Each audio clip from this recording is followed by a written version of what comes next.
ბოლო წლების ერთ-ერთი ყველაზე გახმაურებული საქმე გახსნილია. დაგეგმა თუ არა ზურაბადეიშვილმა ყობა დავითაშვილის გატაცება და ცემა, რა ინფორმაცია მიაწოდეს გამოძიებას ფინანსთა სამინისტროს ყოფილმა მაღალჩინოსნებმა და რატომ არ არიან ისინი დაკავებული. მონაწილეობდა თუ არა მიხეილ სააკაშვილი დეპუტატის გატაცების საქმეში და გავა თუ არა გამოძიება ყოფილ პრეზიდენტზე. დეტალებით მიშა ფეიქრიშვილი 2030-ში. 2010 წელს როგორ დაათმობინა დავით კეზერაშვილმა მფლობელებს ფოთის ტერმინალის 50 მილიონიანი და კომპანია ლუკასის 10 მილიონიანი ქონება. რა ჩვენება მისცე სასამართლოს მოწმეებმა, რას ამბობენ დაზარალებულები და რა სქემით ხდებოდა ქონების წართმევა. დეტალები ნახეთ ბელა ზაქაიძის რეპორტაჟში. ცხეთა იუნესკოს მსოფლიო მემკვიდრეობის ძირითად ნუსხაში დაბრუნდა. რა საერთაშორისო ვალდებულებები არა იყო სახელმწიფომ 2009 წელს, რის გამოც საქართველოს ძველმა დედაქალაქმა საფრთხის ქვეშ მყოფი ძეგლების ნუსხაში გადაინაცვლა. რომელი უწყებები ჩაერთო მცხეთისთვის სტატუსის აღდგენის პროცესში, რა ნაბიჯები გადაიდგა და როგორ მოხდა დაკარგული სტატუსის დაბრუნება. ნახეთ ნათია ხართაშვილის რეპორტაჟში.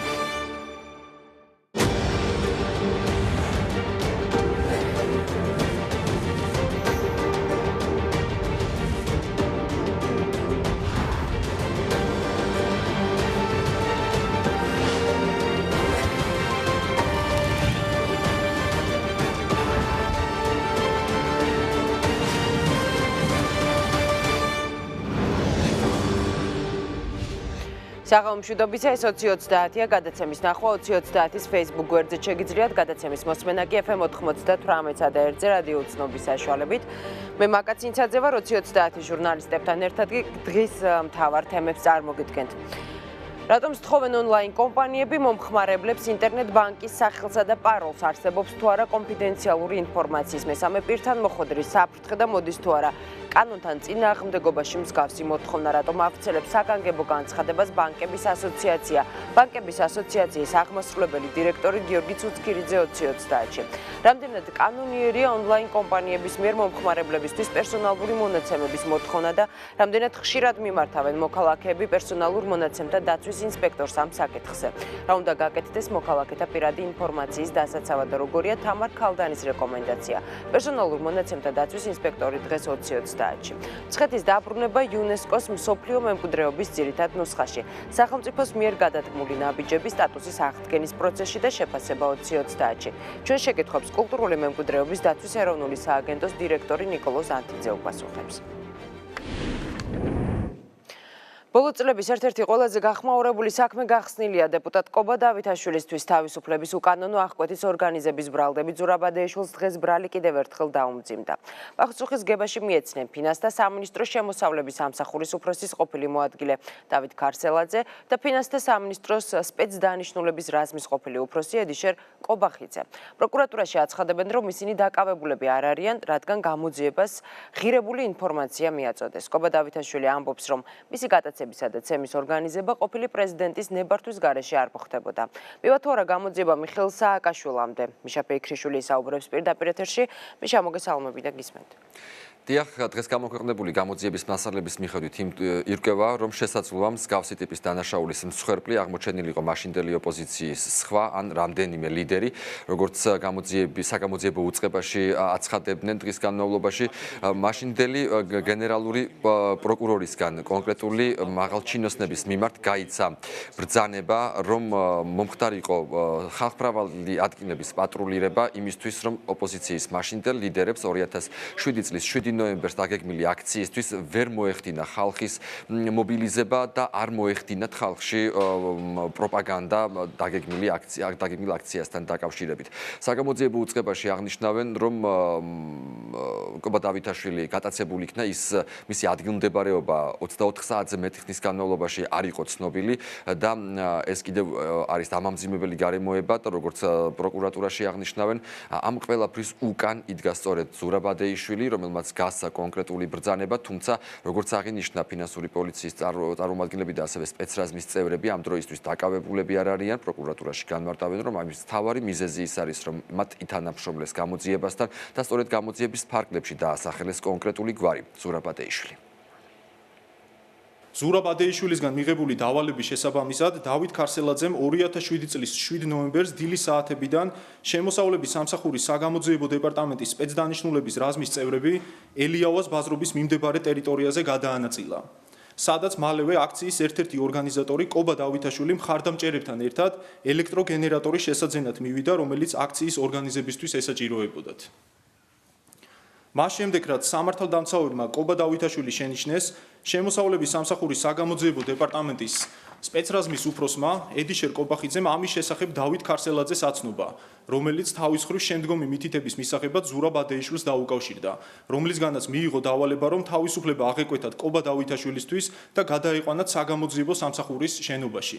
ამ დავალების შესაბამისად ედიშერ კობახიძემ მის დაქვემდებარებაში მყოფ სპეცრაზმელებთან ერთად ძალადობის გამოყენებით კობა დავითაშვილი იძულებით ჩასვა იქვე მდგარ თეთრი ფერის ფორდის მარკის ავტომობილში, რის შემდეგაც გაერიდნენ ბაზრობის ტერიტორიას. ვინაიდან კობა დავითაშვილს თავისუფლების აღკვეთისას თავის არეში მიღებული ჰქონდა დაზიანებები და სდიოდა სისხლი, ედიშერ კობახიძე მობილური ტელეფონით დაუკავშირდა კვლავ დავით ქარსელაძეს, რომლის დავალებითაც გატაცებული და ნაცემი კობა დავითაშვილი ნაცვლად საგამოძიებო სამსახურისა გადაიყვანეს გორის სამხედრო ჰოსპიტალში, სადაც იგი მოთავსებული იყო მომდევნო დღის 8 საათამდე. ჩვენ დღეს ბუნებრივია ვესაუბრეთ კობა დავითაშვილს, რომელიც აღნიშნავს, რომ ის არ ითხოვს აღნიშნული ფაქტის შემსრულებლების დასჯას, ის თანახმაა, რომ ის მოხდეს საპროცესო შეთანხმება ამ ადამიანებთან, თუმცა ის აუცილებლად მოითხოვს შემკვეთის ზურაბ ადეიშვილის დასჯას და თანამშრომლობას გამოძიებასთან. კობა დავითაშვილი ასევე აღნიშნავს, რომ იმ შემთხვევაში, თუ კი ზურაბ ადეიშვილი თანამშრომლებს გამოძიებასთან და მიაწვდის ინფორმაციას იმის შესახებ, რომ მთავარი დამკვეთი ამ ყველაფრის იყო ექს-პრეზიდენტი მიხეილ სააკაშვილი, მაშინ კობა დავითაშვილი თანახმა იქნება, რომ ზურაბ ადეიშვილმაც გამოიყენოს, ასე ვთქვათ, საპროცესო შეთანხმება გამოძიებასთან.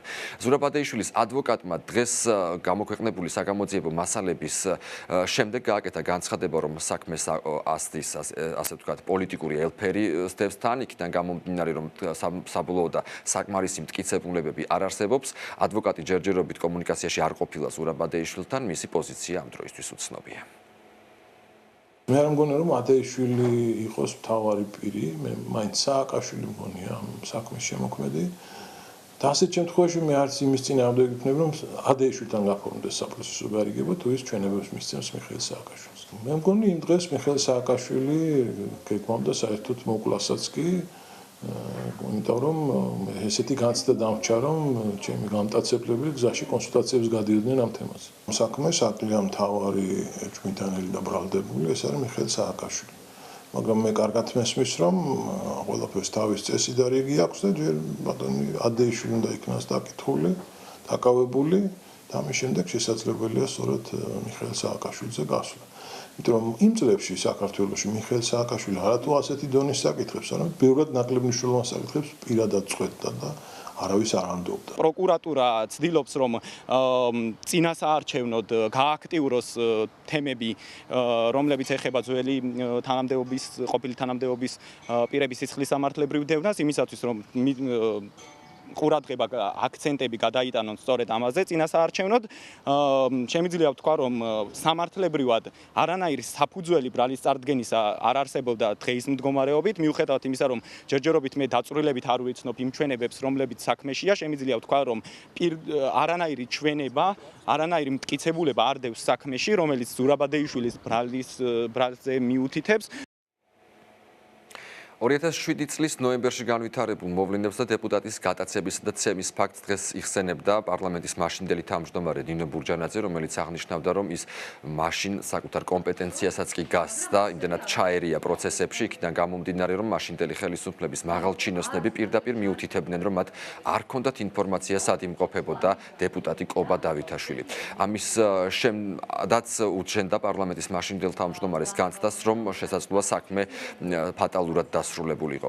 ნინო ბურჯანაძე დღეს აცხადებს, რომ მთავარი მტკიცებულება და ერთ-ერთი მთავარი არგუმენტი, რაც ადასტურებს იმას, რომ საქმეში ჩართული იყვნენ ხელისუფლების უმაღლესი პოლიტიკური პირები, არის ის, რომ ნაცემი კობა დავითაშვილი გადაყვანილი იქნა გორის ჰოსპიტალში და ეს არ მოხდებოდა ხელისუფლების ჩარევის გარეშე. ის ფაქტი, რომ ის აღმოჩნდა თბილისიდან წაყვანილი და სამხედრო ჰოსპიტალში მოთავსებული, რა თქმა უნდა, ძალიან სერიოზულ მტკიცებულებას წარმოადგენს იმისა, რომ ეს არ მომხდარა წინა ხელისუფლების გარეშე. ეს იყო აბსოლუტურად ამაზრზენი ფაქტი. ბუნებრივია, მე ჩემი, ასე ვთქვათ, კომპეტენციის და შესაძლებლობის ფარგლებში და ამ ფარგლების გარეთაც ყველაფერი გავაკეთე იმისათვის, რომ მის სიცოცხლეს და ჯანმრთელობას არ შექმნოდა საფრთხე. ეს არ მოხდებოდა სააკაშვილის გარეშე, ეს არის აბსოლუტურად გამორიცხული. პრეზიდენტის გარეშე ესეთი გადაწყვეტილებები არ მიიღება, ასე რომ პასუხი უნდა აგონ სწორედ უმაღლესი თანამდებობის პირებმა და არა მხოლოდ მათ, ვინც ეს დავალება შეასრულეს. შესაძლოა ამ პირთა წრე კიდევ გაიზარდოს, თუმცა ის რომ იუსტიციის ყოფილი მინისტრი და მთავარი პროკურორი იმავდროულად ასეთ მძიმე დანაშაულში ბრალდებულად სახელდება, ეს კიდევ ერთხელ ადასტურებს, რომ ქვეყანაში იყო ოფიციალურად ორგანიზებული დანაშაულებრივი დაჯგუფება ხელისუფლების პირველ პირებს შორის და ეს იყო სისტემური დანაშაული, რომლის შემოქმედი იყო პოლიტიკური ხელისუფლება და უმაღლესი თანამდებობის პირები. ეს იყო ფაქტიურად კობა დავითაშვილი მოკლეს რეალურად შემთხვევით გადარჩა და მისი ჯანმრთელობა სერიოზულად არის შარყეული. მე ვფიქრობ, რომ ადრე თუ გვიან ყველა პასუხს აგებს ჩადენილი დანაშაულისათვის. აღნიშნული საქმის გახსნასთან დაკავშირებით ჩვენ კომენტარით დღის განმავლობაში ვთხოვეთ ნაციონალური მოძრაობის წარმომადგენლებს, რომლებმაც ამ საქმესთან დაკავშირებით განცხადების გაკეთებისგან თავი შეიკავეს.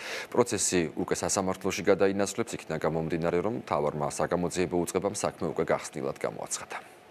მადლობა, მიშა ფეიქრიშვილი საუბრობდა პირდაპირ ეთერში. რა სქემი დაათმობინა მფლობელებს თავდაცვის ყოფილმა მინისტრმა დავით კეზერაშვილმა 2010 წელს ფოთის ტერმინალის 50 მილიონიანი ქონება. ფოთის ტერმინალის მითვისების საქმეზე დავით კეზერაშვილის სასამართლო პროცესზე მოწმეების დაკითხვა მიმდინარეობს. ფოთის ტერმინალის ყოფილი მფლობელის თამაზ ნიჟარაძის ძმამ ჩვენებაში კეზერაშვილის მიერ ქონების იძულებით წართმევის დეტალებზე ისაუბრა. რა სქემით ხდებოდა ქონების წართმევა, ნახეთ ბელა ზაქაიძის რეპორტაჟში.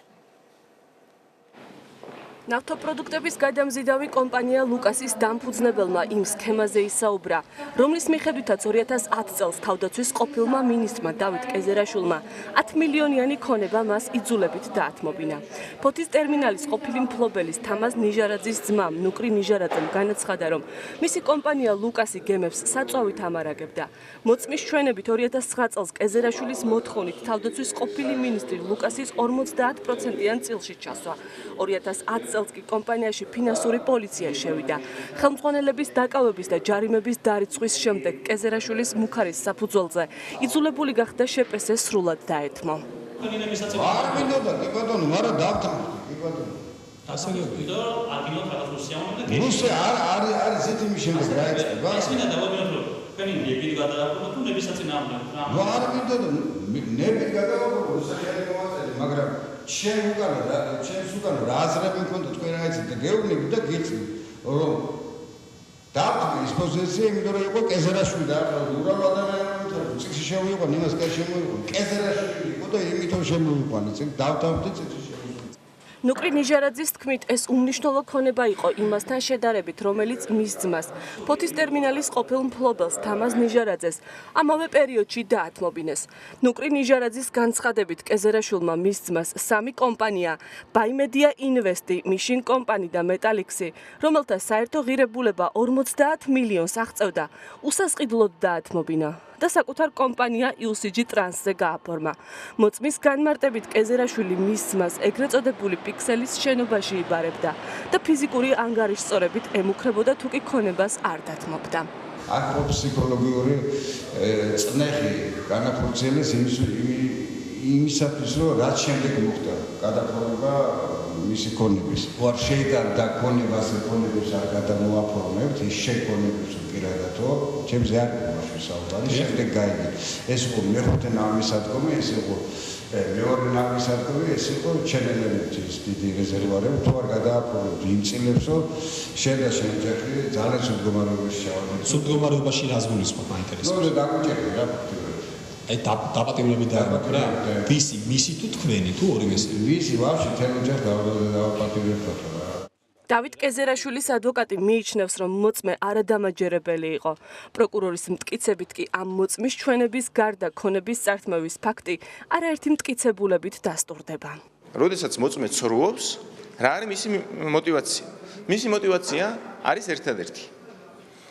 ამ ჩივილების, ამ პროცედურების გზით ხელახლა მიიღოს ის ფინანსური სარგებელი და ის ხეირი, რაც 2010 წელს მან უკვე მიიღო და დაადასტურა კიდეც, რომ 1.375.000 ლარი კონკრეტულ ტრანზაქციაში გადაუხადეს მას. გარდა იმისა, რომ დავით გეზერაშვილი პირადად უშუალოდ შეხვდა თამაზ ნიჟარაძეს პიქსელის შენობაში არაერთხელ, სადაც სისხლის გუბეების დაყენებით ემუქრებოდა, თუ როგორ ამ შუამავლის მეშვეობით, როგორ ასე თქვა ცდილობდა, როცა სოდის თანამშრომლები იყვნენ განლაგებული მის საცხოვრებელ სახლში, მისგან თანხმობის მიღებას. ანუ აქ ჯაჭვი ამისა თუ დავით გეზერაშვილის ასე თქვა თუ თამაზ ნიჟარაძის კომპანიები როგორ გადაფოვნა საბოლოო ჯამში ოფშორულ ზონაში დაფუძნებულ კომპანიებზე, რომელსაც დავით გეზერაშვილი კონტროლებდა, ეს საქმეში დადასტურებული, ამას არც დაცვის მხარე არ უარყოფს. მუხლი, რომლითაც კეზერაშვილს ედავებიან 4-დან 7 წლამდე პატიმრობას ითვალისწინებს. პროცესი 23 აგვისტოს კვლავ ბრალდების მოწმედად დაკითხვით განახლდება. ცენტრპოინტის საქმეზე ბრალდებულების ირაკლი მინდელისა და სალომე ჩარკვიანის ადვოკატებმა საქალაქო სასამართლოს გადაწყვეტილება პატიმრობის შეფარდების თაობაზე გაასაჩივრეს. მათ საჩივარი უკვე შეიტანეს და სააპელაციო სასამართლოს ირაკლი მინდელისა და სალომე ჩარკვიანისთვის პატიმრობის სანაცვლოდ გირაოს შეფარდებას თხოვეს. ადვოკატების საჩივრის შეტანის საფუძვლად საქალაქო სასამართლოს გადაწყვეტილების დაუსაბუთებლობას ასახელებენ. მათი თქმით, მიზეზი, რის გამოც სასამართლომ ორივე ბრალდებული წინასწარ პატიმრობაში დატოვა უსაფუძოა. სალომე ჩარკვიანის ადვოკატი ამბობს, რომ ის მზადყოფნას გამოთქვამს გამომძიებელთან ითანამშრომლოს.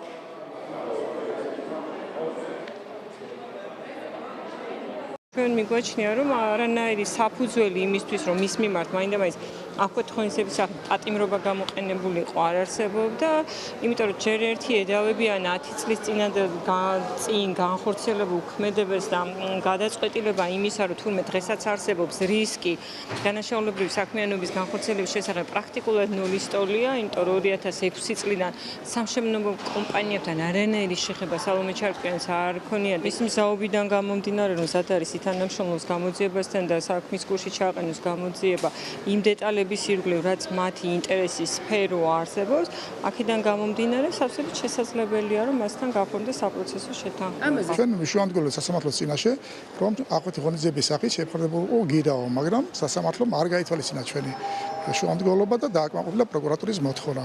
ამჯერად ჩვენ ვინაიდან ჩავთვალეთ, რომ აღნიშნული გადაწყვეტილება იყო უსამართლო, უკანონო და საფუძველ მოკლებული, ამიტომ ჩვენ ეს აღნიშნული გადაწყვეტილება გავასაჩივრეთ სააპელაციო წესით. და იმედია აპელაცია განიხილავს 72 საათში, როგორც ეს გათვალისწინებულია კანონით და მიიღებს სათანადო გადაწყვეტილებას. საპროტესტო აქციის ფონზე დაწყებული იუსტიციის უმაღლესი საბჭოს სხდომა და მოსამართლეები, რომელთა დანიშვნასაც ადვოკატთა ასოციაცია აპროტესტებდა. იუსტიციის უმაღლესი საბჭოს სხდომაზე სააპელაციო და რაიონულ სასამართლოებში 65 ვაკანტურ ადგილას დასანიშნად მოსამართლეების კანდიდატებს უყრიდნენ კენჭს. კონკურსში რამდენიმე ის მოსამართლეც მონაწილეობდა, რომელთა სახელიც არაერთ გახმაურებულ საქმეს უკავშირდება. გიორგი კობერიძე, გოჯა მერაბიშვილი დეტალებით. სააპელაციო და რაიონულ სასამართლოებს ახალი მოსამართლეები ყავს. გამოცხადებულ ვაკანტურ პოზიციებზე ასარჩევად მოსამართლეების კენჭისყრა იუსტიციის უმაღლესი საბჭოს სხდომაზე თითქმის მთელი დღის განმავლობაში მიმდინარეობდა. საბჭოს წევრების ხმათა უმრავლესობით სასამართლოებში დანიშნულებს შორის ის მოსამართლეებიც არიან, რომლებიც გახმაურებულ საქმეებს იხილავდნენ. მათ შორის მკვლელობის მცდელობისთვის გასამართლებული გვანცა ყუფარაძის მოსამართლე თამარ ალანია. რამდენიმე მოსამართლემ, რომელთა სახელიც არაერთ გახმაურებულ საქმეს უკავშირდება, იუსტიციის უმაღლესი საბჭოს წევრების უმრავლესობის მხარდაჭერა ვერ მოიპოვა. მათ შორის სანდრო გირგვლიანის საქმის მოსამართლე გიორგი ჩემია, რომელსაც 4 ვაკანტურ ადგილზე ჰქონდა განაცხადი. თუმცა ვერც ერთზე იუსტიციის საბჭოს წევრების უმეტესობის მხარდაჭერა ვერ მიიღო. იუსტიციის საბჭოს წევრების მხარდაჭერა ვერ მოიპოვა რუსთავიორის საქმის მოსამართლე თამაზ ურთმელიძემაც. აბსოლუტურად არც ერთ კანდიდატის მიმართ და მათ შორის კანდიდატს, რომელზეც თქვენ დამისვით შეკითხვა თამაზ ურთმელიძის მიმართ კონკრეტულ საქმეს არავითარი ზეგავლენა არ მოხდენია. აქ არის კონკურსი, საბჭოს გადაწყვეტილებას ღებულობს ფარული კენჭისყრით. იუსტიციის უმაღლესი საბჭოს სხდომა ადვოკატთა ასოციაციის აქციის ფონზე დაიწყო. ორგანიზაციის წევრი ადვოკატები აპროტესტებდნენ და საბჭოს წევრებს მიმართავდნენ, ხარი არ დაეჭირათ იმ მოსამართლეებისთვის, რომლებმაც არაერთ გახმაურებულ საქმეზე მიიღეს გადაწყვეტილებები. ასევე ის მოსამართლეები, რომლებიც მათი შეფასებით ყოფილი ხელისუფლების საყრდენს წარმოადგენდნენ. თამარ ალანია იყო გვანცა ყუფარაძის მოსამართლე. ამით ყველაფერი დამთავრდა, ხო? გირგვლიანების მკვლელების მოსამართლე ჩემი აიყრის დღეს კენჭს. ჯემალ კოპალიანი. ამ წევრებს თუ მათ ხმა არ მისცეს, ვერ დაინიშნებიან და სასამართლო დაიწყებს ჭაობიდან ამოსვლა. თუ ადამიანი წლების უკან ამ დაკვეთას ასრულებდა, როგორ შეიძლება ის დღეს გახდეს დამოუკიდებელი. ადვოკატთა ასოციაციის ბრალდებების ობიექტები, მათ შორის იუსტიციის საბჭოს წევრები თამარ ალანია და მერაბ გაბინაშვილი გამოთქმულ პრეტენზიებს არ იზიარებენ. ისინი ამბობენ, რომ კენჭისყრა ფარული იყო და წინასწარი შედეგები ცნობილი არ ყოფილა. ორივე მათგანი იუსტიციის საბჭომ ხმათა უმრავლესობით აირჩია. მათ საკუთარი კანდიდატურის კენჭისყრის პროცესში მონაწილეობა არ მიუღიათ. მე ესეც აბსურდულ განცხადებასთან დაკავშირებით ვერანაირ პასუხს ვერ გაგცემთ. კენჭისყრა არის ფარული და არავინ იცის, შეიძლება ქონდეს რაღაც მოლოდინები, მაგრამ დაზუსტებით არავინ იცის, რამდენ ხმას მიიღეს. ცხადია, არსებობს საზოგადოებაში ასევე სხვა პირების მიმართაც კითხვის ნიშნები და ის ყოველთვის იარსებებს და ეს ბუნებრივი მოვლენაა. არ იყო შედეგი ნამდვილად მოულოდნელი, იმიტომ რომ მე ძალიან ობიექტურად ვაფასებ ჩემს წარსულ საქმიანობას. სააპელაციო და რაიონულ სასამართლოებში მოსამართლეების დანიშვნის პროცესს არასამთავრობო ორგანიზაციების ნაწილი უნდობლობას უცხადებს. ისინი მიიჩნევენ, რომ კონკურსი სასამართლო რეფორმის მესამე ტალღის დასრულების შემდეგ უნდა დაწყებულიყო. მათ პოზიციას პრეზიდენტის საპარლამენტო მდივანიც იზიარებს. იუსტიციის საბჭო არ იცავდა თუნდაც იმ პროცედურებს, რომელიც მას აქვს გაწერილი, მინიმალურ პროცედურებს. გარდა ამისა, ბოლომდე არ იყო მიყვანილი სასამართლოს რეფორმის ეგრეთ წოდებული მესამე ტალღა. ეს რომ მოიტანდა შედეგს, რომელთაც ჩვენ არ ვიამაყებთ, ამაზე მე არაერთხელ განვაცხადეთ. ძალიან მნიშვნელოვანი არის, რომ ეს პროცესი იყოს გამჭვირვალე და საზოგადოება მიცოდეს თუ რატო იქნა შერჩეული კონკრეტულად ეს კანდიდატები და რა რითი არიან ისინი უკეთესების სხვებზე. ამ პროცესის უფრო გამჭვირვალობა ძნელი წარმოსადგენია, თქვენ აი დღევანდელი დღეც ადასტურებს ამას, ღია კენჭისყრას კანონი არ ითვალისწინებს. იუსტიციის უმაღლესი საბჭოს მიერ დღეს არჩეული მოსამართლეები თავდაპირველად 3 წლიანი გამოსაცდელი ვადით დაინიშნებიან. ამ ვადის გასვლის შემდეგ ისევ იუსტიციის საბჭო გადაწყვეტს მათ უვადო დანიშვნას. სააპელაციო და საერთო სასამართლოებში საერთო ჯამში 65 ვაკანტური ადგილი იყო. 20-მდე კვლავ ვაკანტური დარჩა, რადგან კენჭისყრის, მათ შორის ვერც მეორე ტურის შედეგებით მოსამართლეობის კანდიდატების ნაწილმა საბჭოს 10 ან მეტი წევრის მხარდაჭერა ვერ მიიღო. საერთო ჯამში 125 განაცხადი იყო წარდგენილი. Online კომპანიების ნაწილი მომხმარებლისგან სესხის აღების სანაცვლოდ ინტერნეტ ბანკინგის სახელისა და პაროლის გადაცემას ითხოვს. ამის თაობაზე სპეციალური განცხადება ბანკების ასოციაციამ გაავრცელა. საკითხზე მოკვლევა დაიწყო პერსონალურ მონაცემთა დაცვის ინსპექტორმა. რამდენად დაცულია კონფიდენციალური ინფორმაცია და მოდის თუ არა კანონთან წინააღმდეგობაში online კომპანიების მოთხოვნა. რა პოზიცია აქვს პერსონალურ მონაცემთა დაცვის ინსპექტორს, ნახეთ გენო სიღმაშვილის რეპორტაჟში. გამოდიოდა, რომ ჩემ ანგარიშებთან შესაძლებელია, რომ წვდომა ქონოდა ამ კომპანიას. საკუთარ საბანკო ანგარიშებზე წვდომის უფლება ჩვენი რეპორტაჟის გმირს ონლაინ სესხების გამცემმა ერთ-ერთმა კომპანიამ მოსთხოვა. როგორც მარიამი ამბობს, 200 ლარიანი სესხის მისაღებად კომპანიამ პირობად წაუყენა, რომ საკუთარი ინტერნეტ ბანკინგის პაროლი და მომხმარებლის სახელი განაცხადის შევსების დროს მიეთითებინა. თუმცა მისი თქმით, ეს საეჭვოდ მოეჩვენა და ბანკის მიერ მიცემული პაროლი მესამე პირისთვის არ გაუმხელია. Facebook-ზე ვნახე რეკლამა, სადაც ერთ-ერთი ონლაინ კომპანია MyCredit პირველ მომხმარებელს თავაზობდა 300 ლარიან უპროცენტო სესხს. თუმცა სხვა ონლაინ კრედიტებითაც მისარგებლია და სხვებს ანალოგიური მოთხოვნა არასდროს არ ქონია. ანუ ყოველთვის ითხოვდნენ პირდაპირ ანუ შენი საკუთარი ინტერნეტ ბანკიდან გადარიცხვას. დღეს ჩვენ შევეცადეთ ჩვენი სიუჟეტის გმირის მიერ დასახელებული ონლაინ სესხების კომპანია MyCredit-თან დაკავშირება.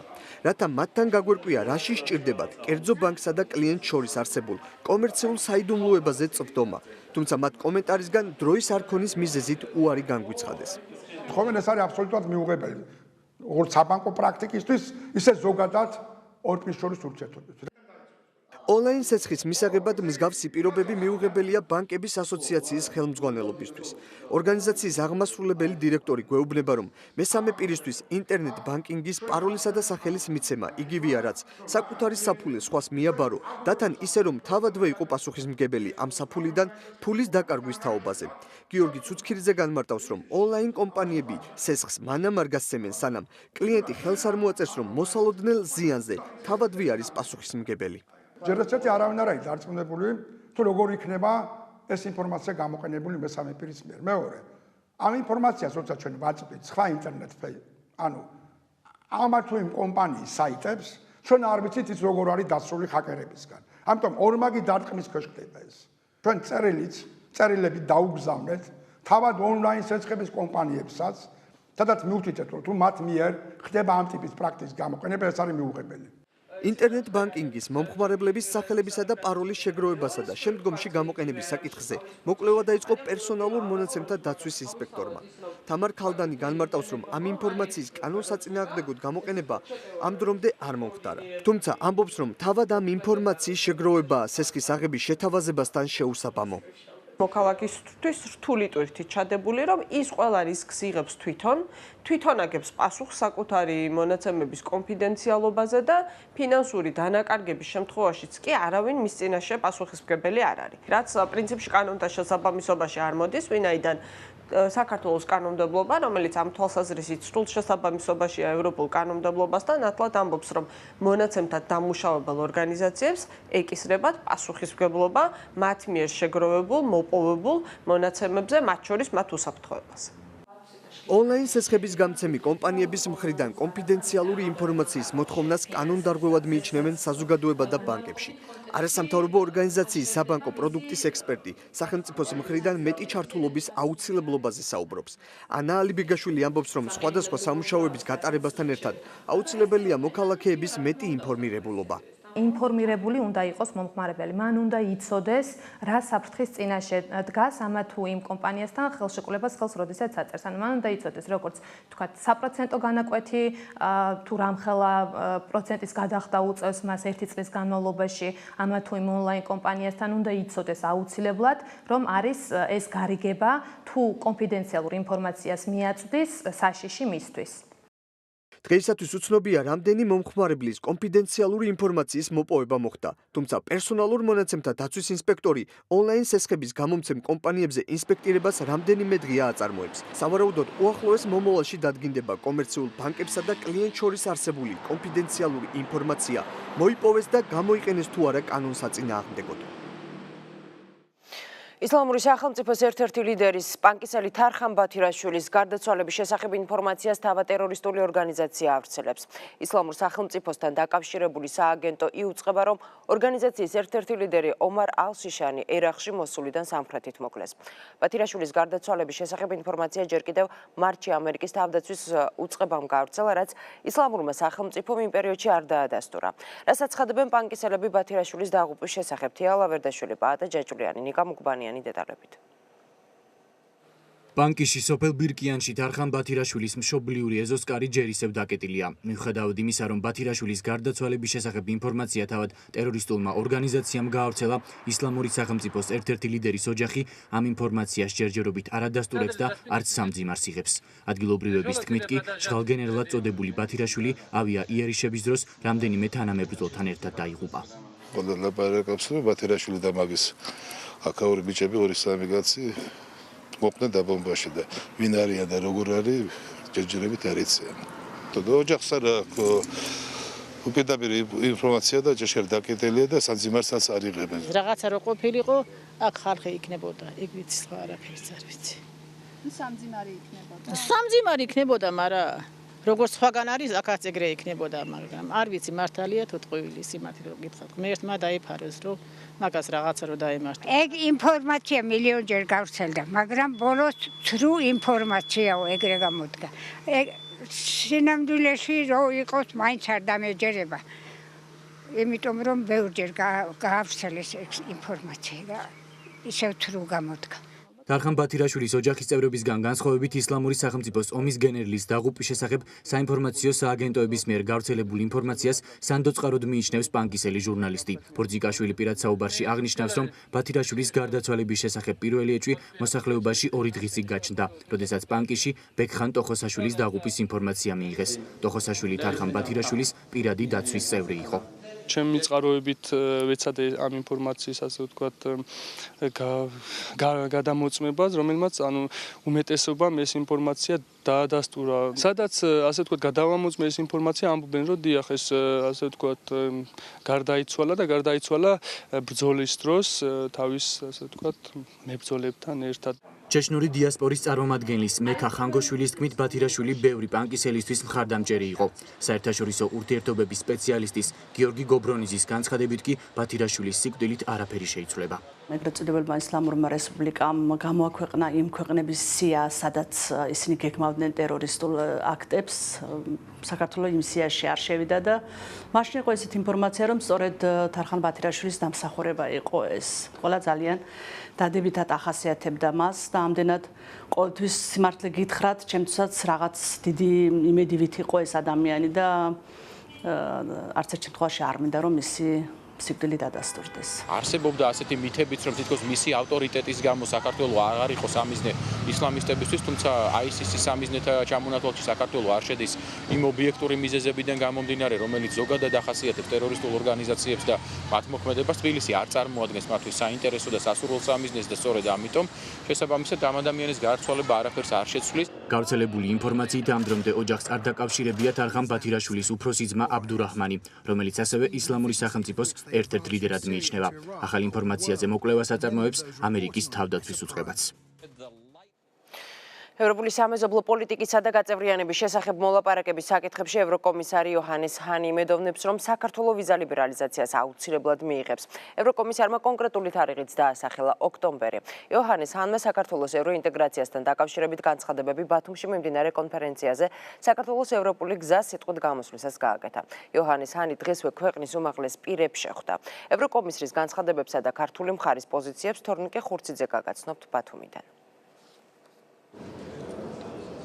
ევროკომისარი იოჰანეს ჰანი დარწმუნებულია, რომ საქართველოსთვის ვიზა ლიბერალიზაცია ოქტომბერში გახდება შესაძლებელი. ამის შესახებ ევროკომისარმა კონფერენციაზე სიტყვით გამოსვლის დროს ისაუბრა, ასევე პრემიერ-მინისტრთან შეხვედრის შემდეგ გაკეთებულ განცხადებაში.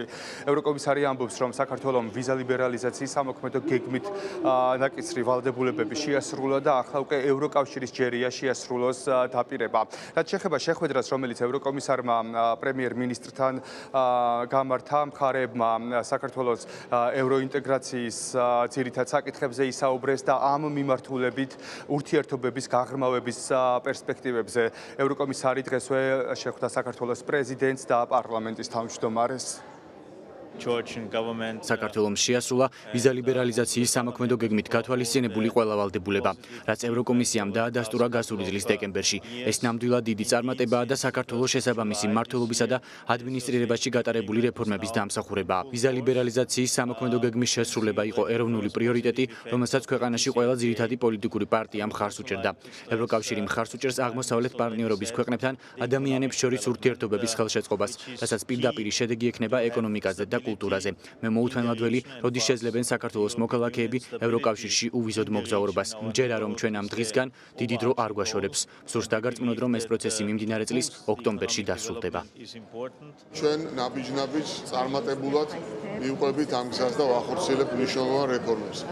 ასევე მნიშვნელოვანია და კომისარმა ჰანმა გაუსვა ხაზი თავის გამოსვლაში, თუ რაოდენ მნიშვნელოვანია ეკონომიკური პარტნიორობა ევროკავშირის ქვეყნებთან, ვინაიდან ეკონომიკური განვითარება და ეკონომიკური პარტნიორობის განვითარება ქმნის უფრო მეტ სტაბილურობას რეგიონში და ეს არის ასახული ევროპის ახალ სამეზობლო პოლიტიკაში.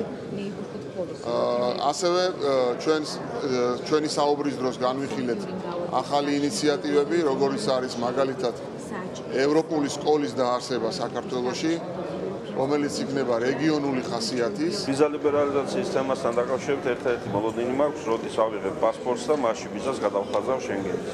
ეს იქნება მალე. მე მგონი ამ თემაზე უკვე ყველა მოქალაქე შესაძლოა ყველაზე მეტი იცის საქართველოსი.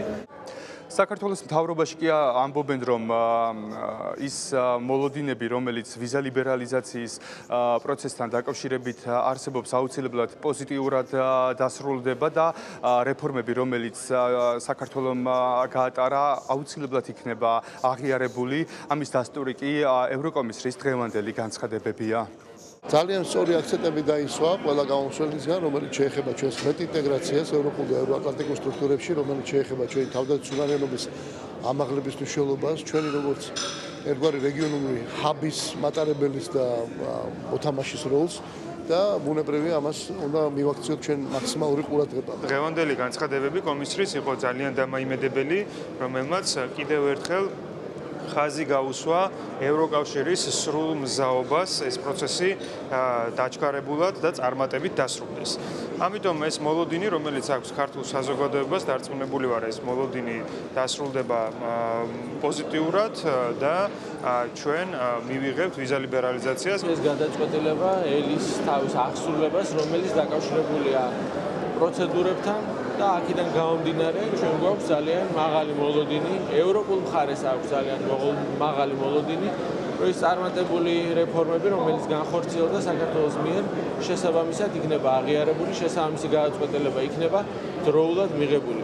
ევროკომისარმა დღესვე შეხვედრები გამართა ოპოზიციის წარმომადგენლებთანაც, რაც შეეხება კონფერენციას, რომელიც ბათუმში მიმდინარეობს. კონფერენცია უკვე ხვალ დასრულდება. ეს თორნიკე ხურციძე იყო ბათუმიდან. აჭარის ავტონომიურ რესპუბლიკას მისი არსებობის განმავლობაში უკვე მეორედ პრეზიდენტის რწმუნებული ხავს. გიორგი მარგველაშვილმა ყველასთვის მოულოდნელად დროებით შემსრულებელი აჭარის მთავრობა გადააყენა და მთავრობის თავმჯდომარეობის კანდიდატი ზურაბ პატარაძე რეგიონში რწმუნებულად დანიშნა.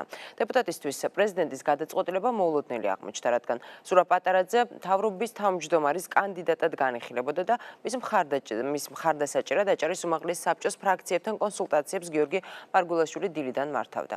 იქნება თუ არა პატარაძე მთავრობის ახალი თავმჯდომარე პრეზიდენტის რწმუნებული სტატუსის პარალელურად. დეტალები სოფია ჟღენტის და ანა ბროლაძის რეპორტაჟში. კონსტიტუციის და კანონმდებლობის შესაბამისად აჭარაში მთავრობასთან კონსულტაციის გზით დავნიშნე პრეზიდენტის რწმუნებული. აჭარის ავტონომიურ რესპუბლიკას პრეზიდენტის რწმუნებული უკვე მეორედ ხავს. ბათუმში ჩასულმა გიორგი მარგველაშვილმა ზურაბ პატარაძის დანიშვნით აჭარის დროებითი მთავრობა სახლში გაუშვა. რწმუნებული სტატუსის პარალელურად ზურაბ პატარაძე აჭარის მთავრობის თავმჯდომარეობის კანდიდატიც არის. მის მხარდასაჭერად გიორგი მარგველაშვილი აჭარის უმაღლესი საბჭოს ფრაქციებთან კონსულტაციებს დილიდან მართავდა.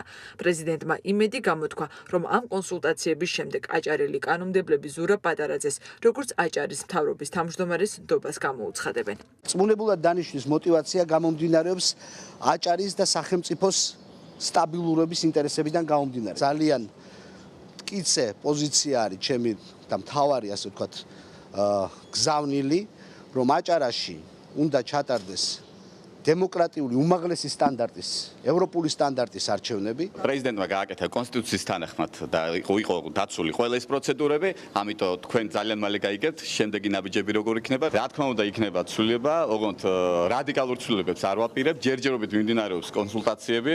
ცვლილებების განხორციელებამდე აჭარის მთავრობის თავმჯდომარეობის კანდიდატს თავმჯდომარის სტატუსის მოსაპოვებლად აჭარის უმაღლესი საბჭოს 21 კაციანი შემადგენლობიდან 11-ის მხარდაჭერა სჭირდება. აჭარის საკანონმდებლო ორგანოში რიგარეშე სხდომა დღის წესრიგის ერთადერთი საკითხით ხვალისთვის ჩაინიშნა. დეპუტატებისთვის პრეზიდენტის გადაწყვეტილება მოულოდნელი აღმოჩნდა. კანონმდებლები ამბობენ, რომ რწმუნებულის დანიშვნამ პროცესები დააჩქარა. საკანონმდებლო ორგანოში აზრთა სხვადასხვაობაა. განსხვავებულია მოსაზრებები თავად ოპოზიციაშიც.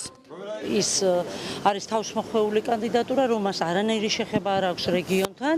შესაბამისად, ჩვენი მხარდაჭერა, ჩემი მხარდაჭერა ამ კანდიდატს ვერ ექნება. მთავრობასთან უნდა ვიყო ოპონირების რეჟიმში, ანუ აღმასრულებელ ხელისუფლებასთან და მე ჩემი მხარდაჭერა შემიქმნის გარკვეულ უხერხულებებს სამომავლო ოპონირების პროცესში. ეხლა ნებისმიერი პოლიტიკური ბატალიები, რომელიც მიზნად ისახავს, რომ პოლიტიკური ქულები იქნას ჩაწერილი, არის აბსოლუტურად არასახელმწიფოებრივი. შესაბამისად, კიდევ ერთხელ აღარ ვერავითარ პრობლემას ვერ ხედავ იმაში, რომ ეს საკითხი დაჩქარებული წესით იქნას განხილული. უმაღლესი საბჭოს წევრები ქართული ოცნებიდან დარწმუნებულები არიან, რომ ზურაბ პატარაძეს თავმჯდომარედ გახდომისთვის საჭირო 11 ხმის მოგროვება არ გაუჭირდება. შესაბამისად, გამორიცხავენ ოპონენტების მოსაზრებას, რომ რწმუნებულად წარდგენით პრეზიდენტმა პატარაძე მოსალოდნელი მარცხის განიხსნა. უმაღლესი საბჭოს თავმჯდომარის განცხადებით გიორგი მარგველაშვილმა მისი დისკრეციული უფლებითი სარგებლა და თავმჯდომარის არჩევამდე აჭარას რწმუნებული დაუნიშნა. მე მაქვს იმისი განცდა, რომ ავირჩევთ. კანონში წერია ასე, კონსტიტუციაში წერია ასე და პრეზიდენტიც და აჭარის უმაღლესი საბჭოც ამ კანონისა და ამ კონსტიტუციის მორჩილია. ის რომ ეს იმის გამო ხდება, რომ შეიძლება ზურაბ პატარაძეს 11 ხმა არ მოუგროვდეს აჭარის უმაღლეს საბჭოში, ეს არის ნონსენსი. მე ვფიქრობ, რომ ზურაბ პატარაძეს 12 ხმა ექნება ხვალინდა სესიაზე. უმაღლესი საბჭოს წევრთა ნაწილს არ დაუმალავს, რომ აჭარის მთავრობის თავმჯდომარეობის კანდიდატის რწმუნებულად დასახელება შეცდომად მიიჩნევენ. თუმცა იმ შემთხვევაშიც კი თუ დეპუტატები ხვალინდელ სხდომაზე აჭარის მთავრობის ახალ თავმჯდომარეს ვერ აირჩევენ, ზურაბ პატარაძეს როგორც პრეზიდენტის რწმუნებულს რეგიონში ცვლილებების განსახორციელებლად საჭირო უფლებები მაინც ექნება. პრეზიდენტმა დღეს განმარტა, რომ მთავრობასთან და პრემიერთან შეთანხმებით ეს გადაწყვეტილება აჭარაში პოლიტიკური კრიზისის თავიდან ასაცილებლად მიიღო. აჭარის მთავრობის უკვე ყოფილი თავმჯდომარე არჩილ ხაბაძე თანამდებობიდან იმ მიზეზით გადადგა, რომ საარჩევნო პროცესებში მმართველ გუნდს დახმარებოდა. შვიდწლიანი პაუზის შემდეგ იუნესკომ საქართველოსთვის მნიშვნელოვანი გადაწყვეტილება ერთხმად მიიღო. იუნესკოს მსოფლიო მემკვიდრეობის მე-40 სესიაზე მცხეთა საფრთხის შემცველი სიიდან მსოფლიო მემკვიდრეობის ძეგლთა ძირითად ნუსხაში დაბრუნდა. გაეროს კულტურისა და მეცნიერების დაცვის ორგანიზაციამ 2009 წელს სატახტო ქალაქ სტატუსი საერთაშორისო ვალდებულებების დარღვევისთვის და უკანონო მშენებლობის მოტივით შეუჩერა. ნათია ხართიშვილი დეტალებით.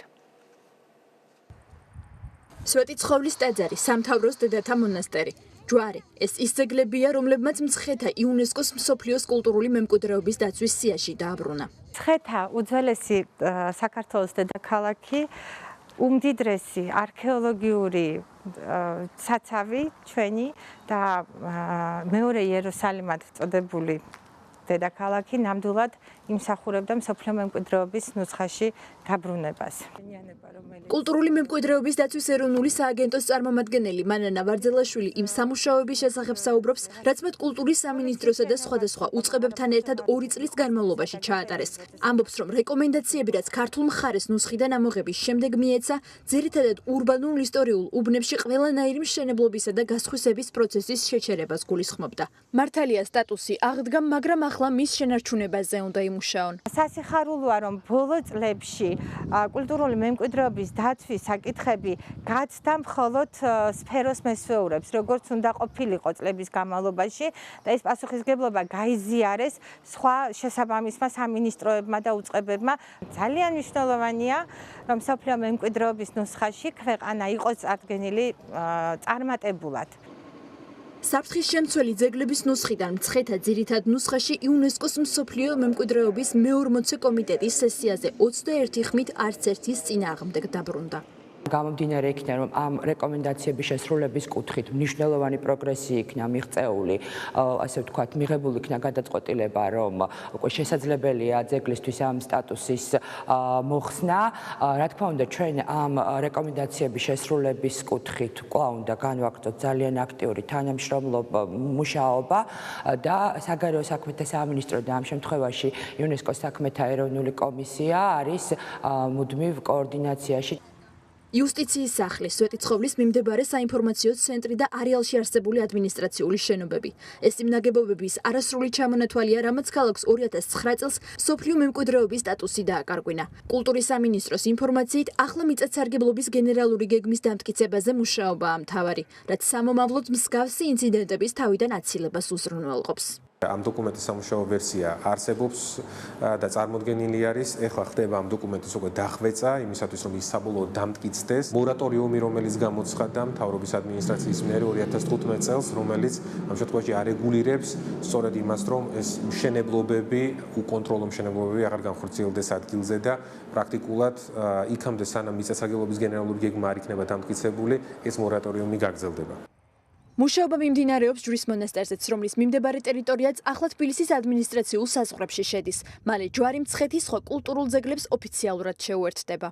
არსებობს ერთი საკითხი კიდე, როგორც არის იგივე ჯვრის იმ ადმინისტრაციულ საზღვრებში მოთავსება, სადაც ის ახლა არ არის, იმიტომ რომ ჯვარი პრაქტიკულად ამოვარდნილი არის ქალაქის იმ ადმინისტრაციული საზღვრებიდან, სადაც ისტორიული, ასე ვთქვათ, ძეგლები არის განთავსებული სხვა, ხომ? აქედან გამომდინარე, ჩვენ უკვე აქტიურად მუშაობთ და ასე იგი ადგილობრივ ხელისუფლებასთან ერთად ვადგენთ იმ მექანიზმებს, თუ როგორ უნდა მოხდეს ჯვრის იმ ადმინისტრაციულ საზღვრებში განთავსება, სადაც ის ერთიანად იქნება წარმოდგენილი ისტორიულ ძეგლებთან ერთად. კულტურული მემკვიდრეობის საფრთხის შემცველ ძეგლთა სიაში ისევ რჩება გელათის და ბაგრატის ტაძრები. ტაძრებისთვის სტატუსის შეცვლის საკითხი იუნესკოს მომდევნო სესიაზე განიხილება. კრისტინა აგილერას შემდეგ ბლექსი არენას სცენას ვანესა მეი დაიკავებს. მე ვიოლინე შავი ზღვის პერიოდში კონცერტს 6 აგვისტოს გამართავს. შოუზე დასასწრები ბილეთების ფასი მრავალფეროვანი და როგორც მისი ორგანიზატორები აცხადებენ, ყველასთვის ხელმისაწვდომია. რა პროგრამი წარსდგება მსმენელის წინაშე, როგორ ემზადება მის დასახვედ, რაც საკონცერტო სივრცე და რა წარმოდგენებს უნდა ველოდოთ ცხელი ზაფხულის განმავლობაში. ვარსკვლავური სეზონის დეტალები ნახეთ მარიამ სეთურიძის, გიორგი კიკვაძის რეპორტაჟში.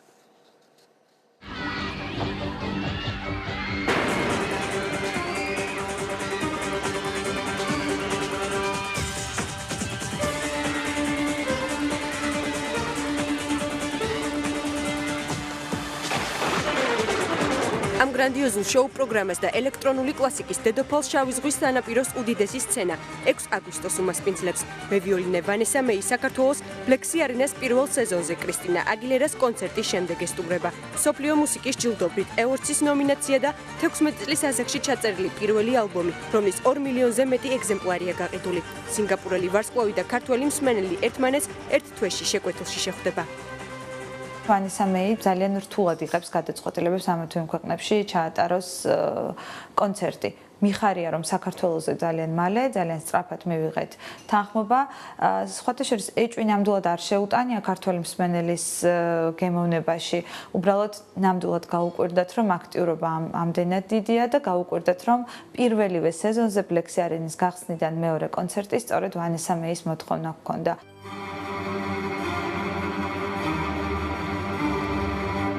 38 წლის არტისტის დასახვედრად ბლექსი არენაზე განსაკუთრებულად ემზადებიან. არენის დირექტორი განმარტავს, რომ უმაღლესი დონის ტექნიკა და სამუშაო ჯგუფი საქართველოში პირველად სპეციფიური ლაზერ შოუების შექმნის საშუალებას იძლევა. დიმიტრი ბერიძის თქმით, რიგით მეორე კონცერტი მსმენელისათვის კიდევ უფრო ხელმისაწვდომი იქნება.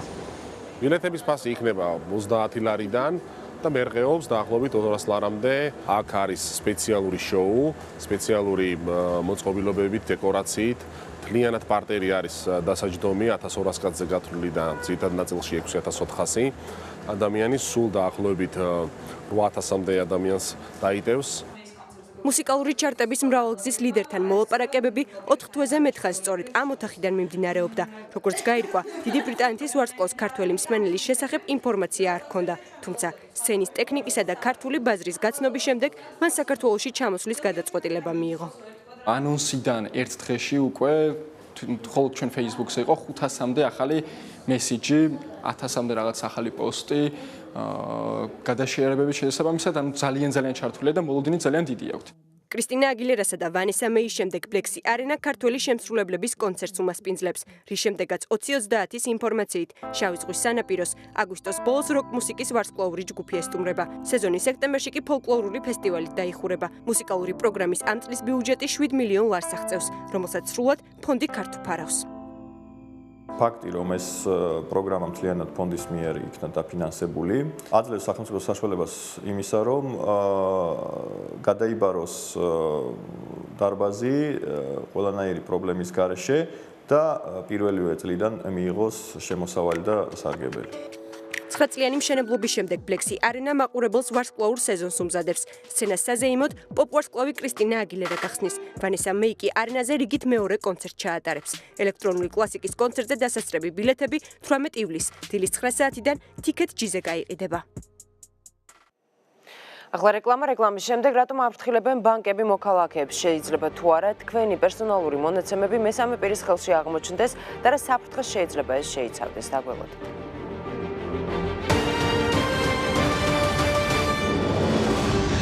2030 პირდაპირ ეთერში ბრუნდება, რატომ სთხოვენ ონლაინ კომპანიები მომხმარებლებს ინტერნეტ ბანკის სახელსა და პაროლს, არსებობს თუ არა კონფიდენციალური ინფორმაციის მესამე პირთან მოხვედრის საფრთხე და მოდის თუ არა კანონთან წინააღმდეგობაში მსგავსი მოთხოვნა, რატომ ავრცელებს საგანგებო განცხადებას ბანკების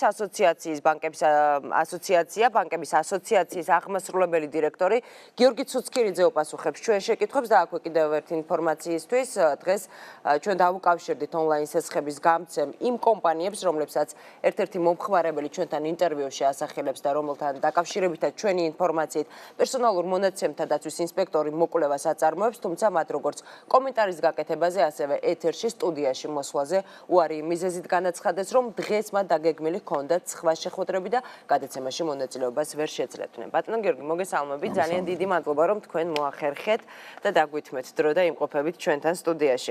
ბატონო გიორგი, უკვე რამდენიმე შემთხვევა დაფიქსირდა, როდესაც იგივე ონლაინ სესხების გამცემი კომპანიები კლიენტებს საკუთარ ვებგვერდზე მათი მომსახურე ბანკის, ინტერნეტ ბანკის მომხმარებლის სახელისა და პაროლის შეყვანას სთავაზობენ. თქვენმა ორგანიზაცია მოქალაქეებს მიმართა, რომ მეტი სიფრთხილე გამოიჩინონ მსგავს კომპანიებთან ზოგადად ურთიერთობის დროსაც კი.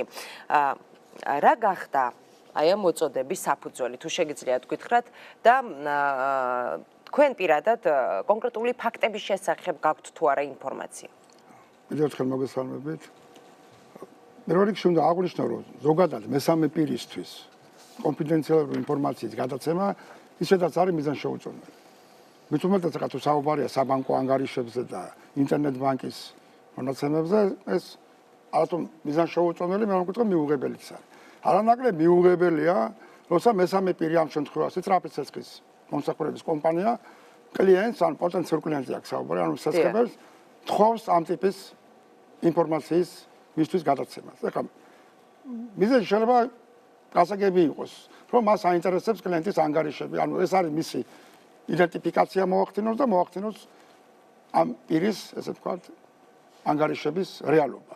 მაგრამ თვითონ ფაქტი, როცა საუბარია საბანკო ანგარიშებზე, ჩვენ უნდა ვიცოდეთ ერთი რამე, რომ საერთოდ საბანკო სისტემა და საბანკო საქმე ზოგადად მთლიანად დგას კომერციული საიდუმლოების პრინციპს. აი საბანკო საიდუმლოების პრინციპს. ანუ ეს რაზეა საუბარი? ბანკ და კლიენტ შორის როცა იდება ხელშეკრულება, მათ შორის ანგარიშების გახსნაზე და მომსახურებაზე, ეს არის ბანკ და კლიენტ შორის ურთიერთობა, სადაც ინფორმაცია კლიენტის ანგარიშებზე, ბრუნვაზე, გატარებულ ოპერაციებზე არის მთლიანად კონფიდენციალური და ბანკი ამ შემთხვევაში უზრუნველყოფს ამ ინფორმაციის დაცვას. რადგან კონფიდენციალურ ინფორმაციაზე ვსაუბრობთ, თუ შეგიძლიათ რომ გითხრათ, ზოგადად რა ითვლება პერსონალურ ინფორმაციად?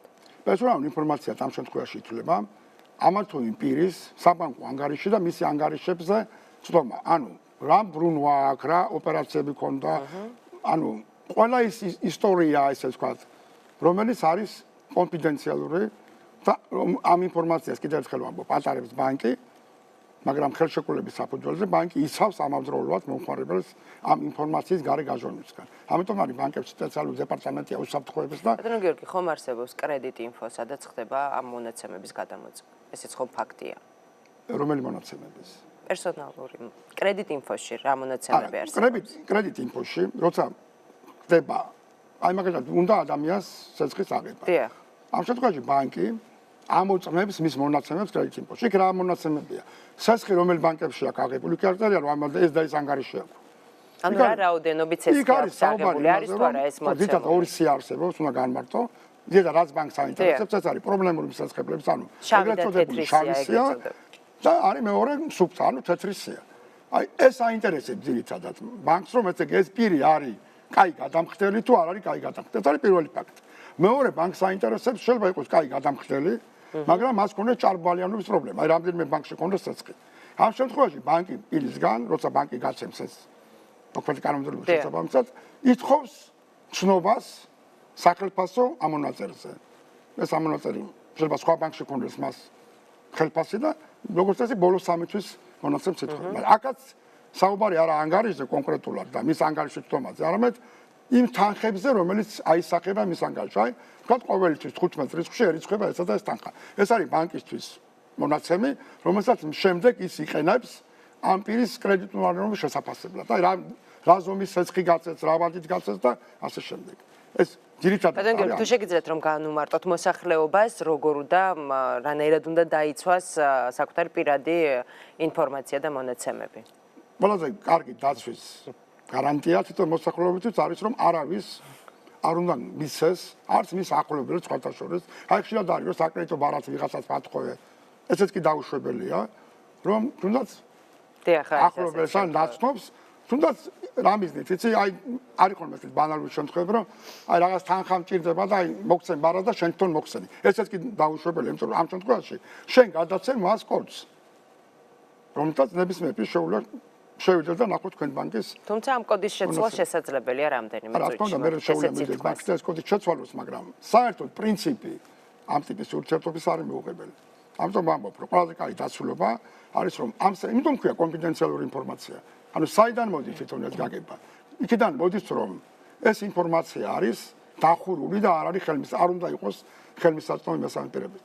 თუმცა საინტერესო კიდევ ერთი ფაქტორი, როდესაც ვთქვათ პერსონალურ მონაცემებზე და პერსონალურ ინფორმაციაზე ვსაუბრობთ. თუ მომხმარებელი თავისი სურვილი, თავისი ნებით ძალდაუტანებლად გადასცემს ამ ინფორმაციას, თუნდაც იგივე ეს სწრაფი სესხის კომპანიას. ასეთ შემთხვევაში რა ბერკეტი არსებობს? სწრაფი სამართლებრივი თვალსაზრისით სწრაფი სესხის კომპანიის წინააღმდეგ. პირის პრობლემა მისი ესე ვთქვათ, არასწორი ქმედების და ჩვენს განცხადება გავაკეთეთ, თვითონ ამას ემსახურებოდა, რომ ადამიანები იყვნენ ფრთხილად, თავისებური პრევენციის მიზანი იყო, რომ მათ ეს თუ ვინმე მოთხოვს მათ ამ ტიპის ინფორმაციის მიწოდებას არ მიაწოდონ ეს ინფორმაცია. აქ საუბარი რაზეა, როცა ხდება ამ ტიპის ინფორმაციის ვიღაცისთვის გადაცემა, მით უმეტეს მნიშვნელობა არ აქვს ეს სწრაფი მომსახურების კომპანია იქნება თუ ვინ იქნება, ამ საუბარში რაზეა საუბარი, რომ ეს არის არაავტორიზირებული წვდომის მიღება, ხო? და რა გარანტია არსებობს, რომ არაავტორიზირებული ოპერაციები არ შეცვლოთ თქვენი ანგარიშიდან? ეს ერთი, მეორე ფაქტი. როცა ხდება მით უმეტეს ამ ტიპის კომპანიების საიტიდან ამ ინფორმაციის მიღება, რა გარანტია არსებობს, რომ იგივე ჰაკერები არ მოახდენენ ამ ინფორმაციის მიღებას. როცა ჩვენ ვსაუბრობთ, ერთ-ერთ ფავრი ხაზს უსვამთ რაც რომ, როცა თქვენ შედიხართ ინტერნეტ ბანკში, არ უნდა შეხვიდეთ სხვა ინტერფეისიდან. თუნდაც იქ იყოს ამა თუ იმ ბანკის ესე იგი ლოგო მითითებული. ამაზეც იყოს, ანუ ბმული შეიძლება იყოს გამოყენებული ამა თუ იმ ბანკის. თქვენ ყოველთვის უნდა შეხვიდეთ თვითონ თავად ამ ბანკის ინტერნეტ ფეისზე, რატომ? იმიტომ რომ ბანკი ამ შემთხვევაში გარანტი იმისა, რომ დაცული იქნება თქვენი შესვლა თქვენ ანგარიში.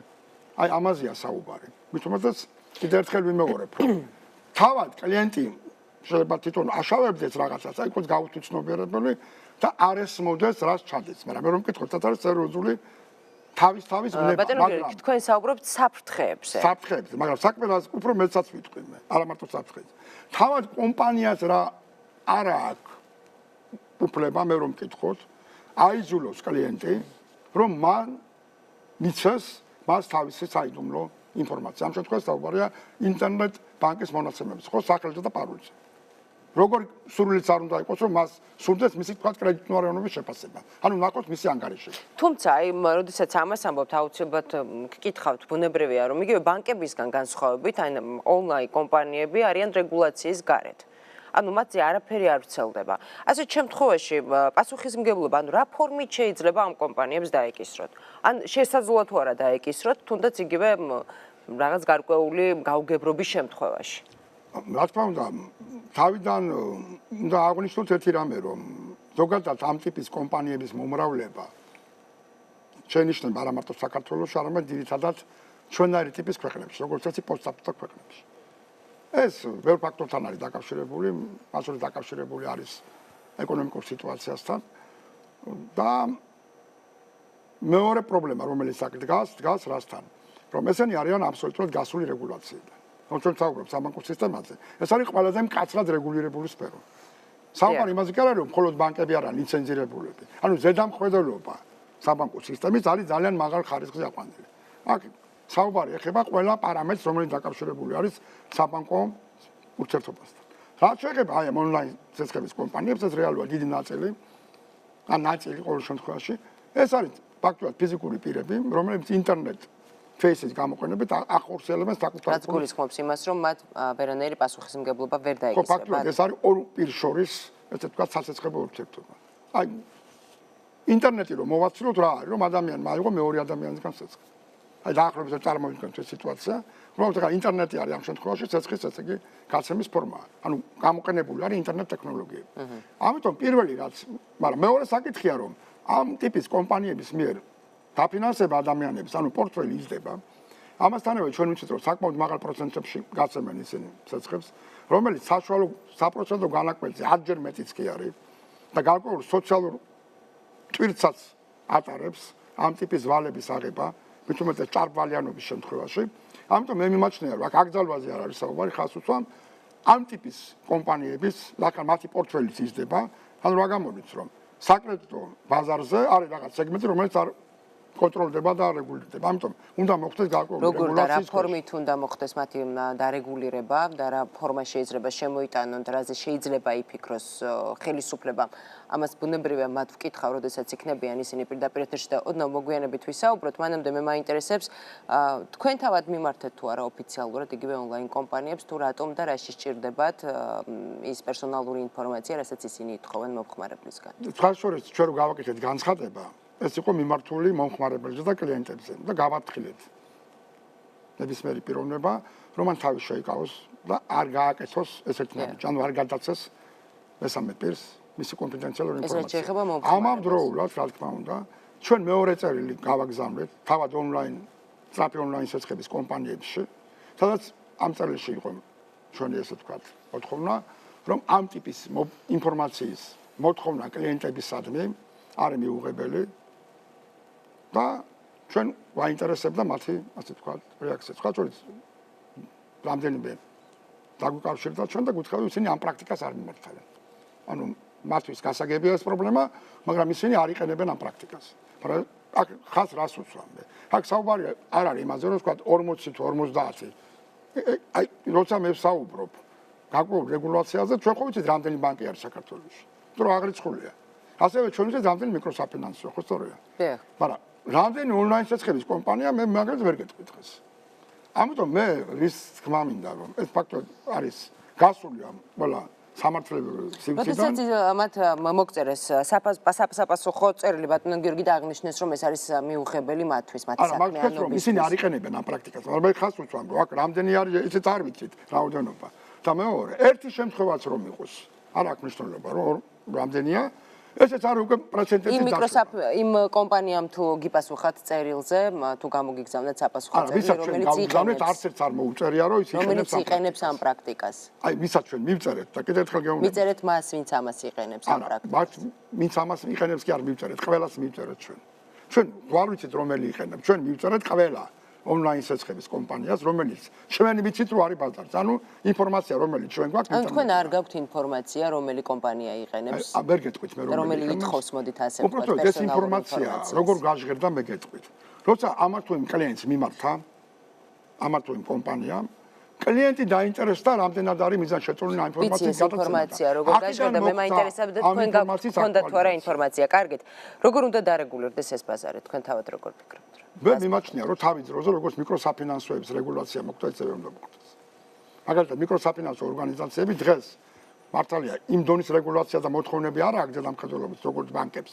მაგრამ თავის დროზე ისიც პრაქტიკულად აი ეს ველურ ბაზარზე იყო, როცა პირველი მიკროსაფინანსოები შემოვიდა, მერე შეიქმნა კანონი მიკროსაფინანსო ორგანიზაციების შესახებ, სადაც ბევრი ფაქტორი გაიწერა. ფიქრობთ რომ ეროვნული ბანკი უნდა ჩაერთოს პროცესში? აი მე მიმაჩნია რომ ან რა ფორმით უნდა ჩაერთოს თუ აი რა ფორმით უნდა ჩაერთოს ეს არის ალბათ თვითონ ეროვნული ბანკის და ზოგადად კონსულტაციების შედეგი რომ რა ფორმაზე იქნება საუბარი. მე რატომ მოვიყვანე მიკროსაფინანსოების მაგალითი. და ვამბობ, როცა პირველი მიკროსაფინანსო ორგანიზაციები ჩვენთან ბაზარში შემოვიდა, მაშინ იყო საბანკო კანონმდებლობა იყო. საკმაოდ მაღალი დონის რეგულაციით, მაგრამ მიკროსაფინანსოებს არ ქონდათ ეს ამ ტიპის, არა, ზოგადად რეგულაციების ქვეშ არ იყვნენ. მაგრამ მე გარკვეული დროის შემდეგ მიკროსაფინანსო ორგანიზაციებიც მოექცნენ ამ სივრცეში. ანუ დღეს მიკროსაფინანსო ორგანიზაციები არიან აბსოლუტურად ესე იგი სამართლებრივ სივრცეში მოქცეული, ხდება მათი შემოსავლების აღწერა, ხდება დაბეგრა, საპროცენტო განაკვეთები როგორ არის, საკრედიტო პორტფელი და ასე შემდეგ. აი ამ ორგანიზაციებს როცა ვსაუბრობ, კაცი-შვილი მარიცით რა არის საერთოდ ეკონომიკის თვითონ საინტერესო ანალიზისთვის, მაგალითად, თლიან საკრედიტო პორტფელში, რომელსაც ქმნიან ბანკები, მიკროსაფინანსო ორგანიზაციები, თქვა, იგივე ლომბარდები, რა წილი არის ხვედრითი თუნდაც ონლაინ სეცხების კომპანიას. ეს ეკონომიკის თვითონ საინტერესოა, რომ ანალიზი გაკეთდეს, აი, რა სეგმენტია ესა. ზოგადად რა სეგმენტია თვითონ პიროვნულად მე გეტყვით, ეს არის ძირითადად ის ხალხი, რომელსაც აქვს ვალები, ძირითადად სტუდენტები არიან და ეს კომპანიები პრინციპში განსხვავებით ბანკებისგან გაცემენ მოკლევადიან ძირითადად ერთიანი სეცხებია. ანუ იქ არ არის ის პრინციპი, რაც ბანკებშია, რომ ცალკე ძირს ფარავ, ან ანუიტეტით ფარავ, ძირს და პროცენტზე. აქ რა არის? ერთიანი სეცხია, სადაც ერთიანად ფარავ. უნდა დაფარო ყოველ შემთხვევაში, მაგრამ თუ ვერ ფარავ, ვერ ხდება ვადი დაგძელება, ანუ რას ნიშნავს ეს რომ? აი გადაგივადებენ 2 კვირით, შენ გადაავადებ ამ სეს, კიდე გადაავადებ და მე გეტყვით რაღაცას, ერთი 5ჯერ თუ გადაავადებ, წლიური პროცენტი 1000-ი გახდება. საინტერესოა, განვაგრძობთ ამ თემაზე საუბარი. ეს კიდე ცალკე თემაა, იმიტომ თქვი მე რომ ზოგადად ეს შემოსავლები იმდენად ასიმეტრიულია ხშირად. აი ამ კომპანიებისა, ამ ტიპის სეცხებიდან მიღებული, რომ საპროცენტო შემოსავლება შეიძლება რამდენჯერმე გადააჭარბოს თავად სეცხის თანხას. ბატონო გიორგი, როდესაც ანალოგიური შეკითხვით სწრაფი სესხის კომპანიის წარმომადგენლებს მივმართეთ სტუდიაში, მათ ეს ინფორმაცია უარყვეს კატეგორიულად და განაცხადეს, რომ მსგავსი რამ არ ხდება. სრული შემთხვევაში, თუ ისინი დაგვთანხმდებიან, რა თქმა უნდა, დაჯდებით დებატებზე. პირდაპირ ეთერში მინდა რომ მივიღო პასუხი. აი, მე გეტყვით, შეიძლება თქვენ აიღოთ 400 ლარი. სრული შემთხვევაში მათთან დაჯდებით დებატებზე. არა. აქ საუბარი რაზეა? ელემენტარულად შეგიძლიათ აიღოთ საპროცენტო განაკვეთი, გადაავადოთ სესხი 4ჯერ. ანუ იმ თანხას, რასაც ნებისმიერი კომპანია აქვს, თქვენ შეგიძლიათ ინტერნეტში შეხვდეთ და თქვენ თვითონ გამოთვლით საპროცენტო განაკვეთი. კი ბატონო, კარგით. ძალიან დიდი მადლობა რომ დაგვითმეთ, რომ 20-30-ის შეკითხვებს გიორგი ცუცქერიძე პასუხობდა. ახლა რეკლამის შემდეგ დაცულია თუ არა საქართველოში პერსონალური მონაცემები. პერსონალურ მონაცემთა დაცვის ინსპექტორი თამარ ქალდანი 20-30-ში დაგველოდეთ.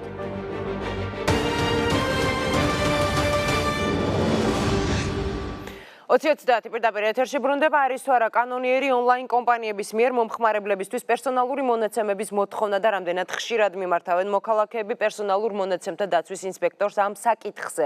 რა უნდა გაკეთდეს მოქალაქეთა პირადი ინფორმაციის დასაცავად და როგორია თამარ ქალდანის რეკომენდაცია. პერსონალურ მონაცემთა დაცვის ინსპექტორი უპასუხებს ჩვენ შეკითხვებს. ქალბატონო თამარ, მოგესალმები, ძალიან დიდი მადლობა რომ დაგვითმეთ დრო. ქალბატონო თამარ, პერსონალურ მონაცემთა დაცვის ინსპექტორმა ინტერნეტ ბანკინგის მომხმარებელთა სახელისა და პაროლის შეგროვების ფაქტთან დაკავშირებით ერთ-ერთი ონლაინ სესხის კომპანიის შემოწმება დაიწყო. რა გახდა ამ შემოწმების დაწყების საფუძველი და მიზეზი და თუ შეგიძლიათ გითხრათ რომელ კომპანიას ამოწმება? მოგესალმებით მაკა, მივესალმები მაყურებელს. დავიწყეთ შემოწმება, რამდენიმე მომართვის, რამდენიმე წყაროდან მივიღეთ ინფორმაცია. ერთ-ერთი იყო ბანკების ასოციაცია, ამავე დროს შეტყობინება მივიღეთ რამდენიმე ბანკისგან და ასევე მონაცემთა გაცვლის სააგენტომ გვაცნობა, რომ მათთან შევიდა შეტყობინება მსგავსი პრაქტიკის არსებობის შესახებ. ბუნებრივია გარკვეული ინფორმაციის შეგროვება, როცა სესხს იღებს ადამიანი, მის შესახებ კომპანია შეიძლება დაჭირდეს, მაგრამ აქ უჩვეულო სწორედ ის იყო რომ გროვდებოდა მომხმარებლის სახელი, ეს არის ინტერნეტ ბანკინგს ეხება საქმე და ამავე დროს პაროლი.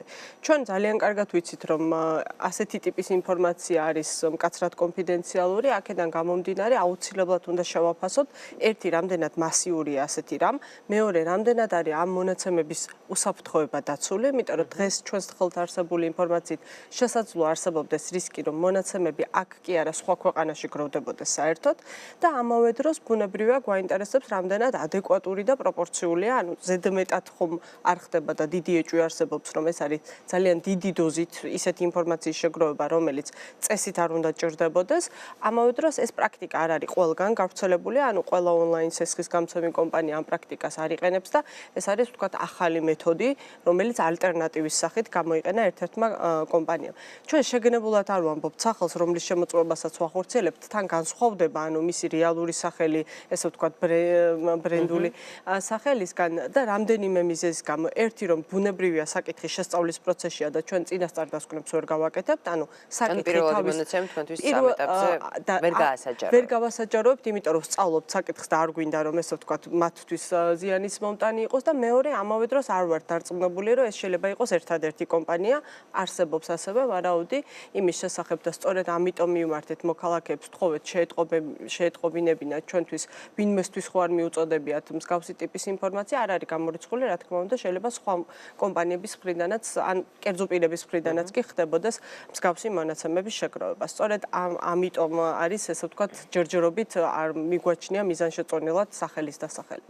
კაპიტან თამარ, როდესაც ვთქვათ, იგივე შემოწმებაზე ვსაუბრობთ, არ რეგულირდება ეს ბაზარი. საინტერესოა ასეთ შემთხვევაში რა არის საბოლოო მიზანი, ანუ ამ შემოწმების საბოლოო მიზანი ის, რომ მათ უბრალოდ აღარ მოითხოვონ პერსონალური ინფორმაცია და ანუ ეს ნებაყოფლობითი იქნება, თუ თქვათ არსებობს რაიმე ბერკეტი.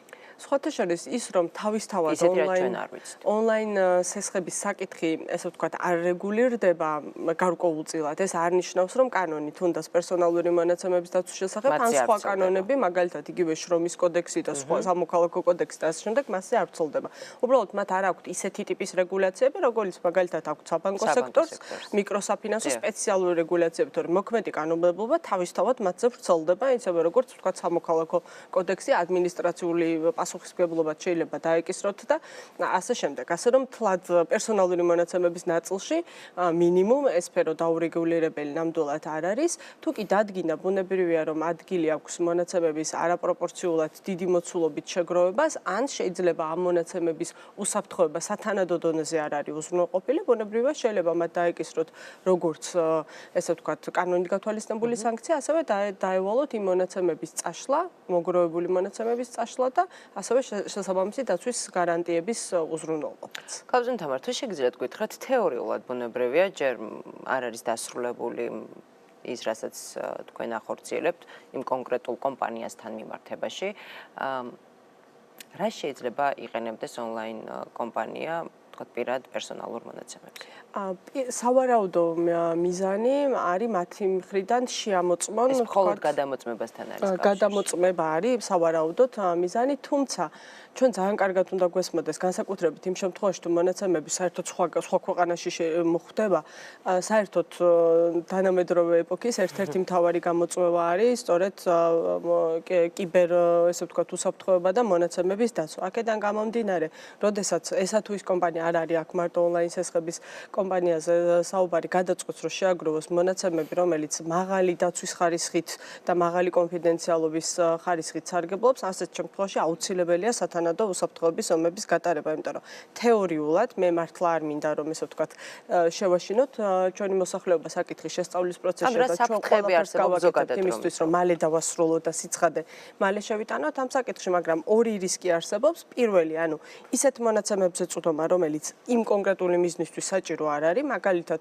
2 წლის წინ, 1 წლის წინ რა შემოსავლებს იღებდით, საიდან იღებდით, რაში ხარჯავდით ფულს, ვის ურიცხავდით და რამდენს იხდიდით თუნდაც კომუნალურ გადასახადში ან ასე შემდეგ. ანუ თქვენ უკვე განხორციელებულ ფინანსურ აქტივობებზე წვდომა, თქვენ ინფორმაციაზე წვდომა, მეორე უკვე იციან მათ თქვენი ბარათის ნომერი, ჩათვალეთ და თუ კი ეს ბარათის ნომერი ან იგივე პაროლი ჩაუვარდა ხელში არაკეთილ სინდისიერ სხვა მესამე პირს, ამ შემთხვევაში ბუნებრივია არსებობს ფინანსებზე პირდაპირი წვდომის შესაძლებლობა. ანუ ეს შეიძლება იყოს პირდაპირი მნიშვნელობით რეალური მატერიალური ზარალის მიყენების საფრთხე არსებობს. კი ბატონო, და მეგრე საჯარო ინფორმაციის თანახმად პერსონალურ მონაცემთა დაცვის ინსპექტორთან ონლაინ სესხების და ასევე სესხის ამომღები კომპანიების მხრიდან მონაცემების გამჟღავნების თაობაზე მოქალაქეთა მომართვიანობა რამდენად ჩვენთვის გახდა საკმაოდ გაიზარდა.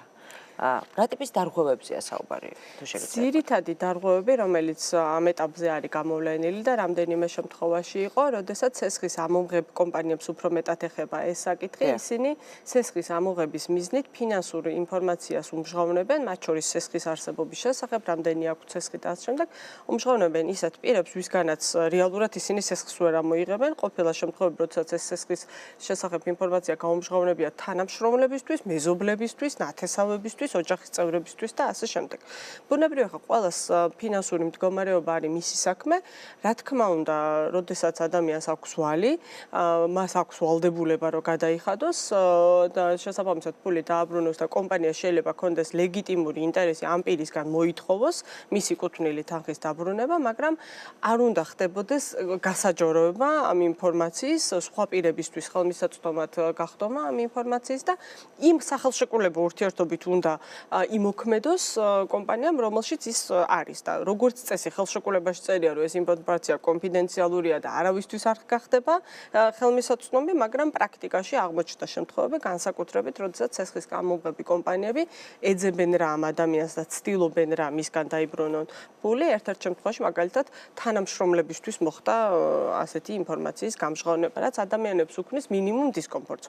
შეიძლება სხვა ტიპის პრობლემები შეუქმნას. თუ არა, თქვათ ასეთ შემთხვევაში კლიენტის, ან სესხებლის მიერ გამხდარა თუ არა სამსახურის დატოვების საფუძველი. შესაძლოა გახდეს, იმიტომ რომ ეხლა სხვა აბსოლუტურად სხვა საქმეს ვიხილავთ, რომელიც არ უკავშირდება, ასე ვთქვათ, პირდაპირ მნიშვნელობით ინფორმაციის გამჟღავნებას, მაგრამ ერთ-ერთ შემთხვევაში მოქალაქის განთავისუფლება ის ყოველ შემთხვევაში, როდესაც განცხადებით მოგვარდავს, მის სამსახურიდან განთავისუფლებას უკავშირებს სწორედ, ვთქვათ, მის სესხებს და სხვა ტიპის დავალიანებებს, რომელიც ამა თუ იმ კომპანიის რაც შეეხება სანქციებს, ბუნებრივია ეს შეკითხვა ჩნდება, იქიდან გამომდინარე, თუ თქვათ ადამიანი კარგავს თუნდაც სამუშაო ადგილს, ანუ უბრალოდ მისი უფლებები ილახება, რაც ძალიან მნიშვნელოვანია, რა სანქციები ეკისრებათ იმ კომპანიებს? ან იმ პირებს, რომლებიც თქვათ პერსონალურ დარღვევის ხასიათს გააჩნია, ზოგადად კანონის თანახმად არის სანქციები განსაზღვრული, ამას მე ინდივიდუალურად ბუნებრივია ვერ განსაზღვრობ, კანონით ძალიან დიდი სანქციები არ არის დაწესებული, მერყეობს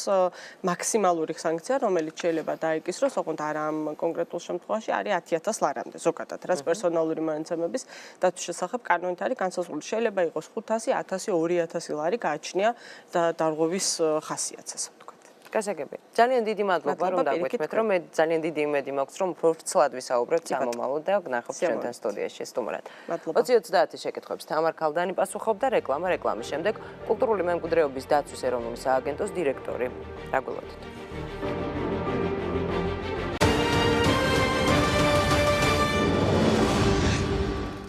20-30 პირდაპირ ეთერში ბრუნდება, როგორ მოხდა მცხეთის დაბრუნება იუნესკოს მსოფლიო მემკვიდრეობის ძირითად ნუსხაში, რა საერთაშორისო ვალდებულებები არ შეასრულა სახელმწიფომ 2009 წელს, რის გამოც მცხეთა საფრთხის ქვეშ მყოფი ძეგლების ნუსხაში აღმოჩნდა.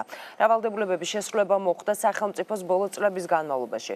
20-30 შეკითხვებს კულტურული მემკვიდრეობის დაცვის ეროვნული სააგენტოს დირექტორი ნიკოლოზ ანთიძე პასუხებს. ბატონ ნიკოლოზ, მოგესალმებით, მადლობთ, რომ დაგვითმეთ რომ.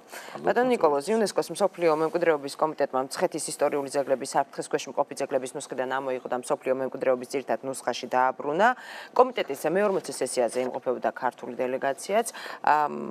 რის საფუძველზე შეიცვალა პოზიცია იუნესკომ, თუ შეგიძლიათ რომ დეტალურად გითხრათ. დიდი მადლობა მოწვევისთვის.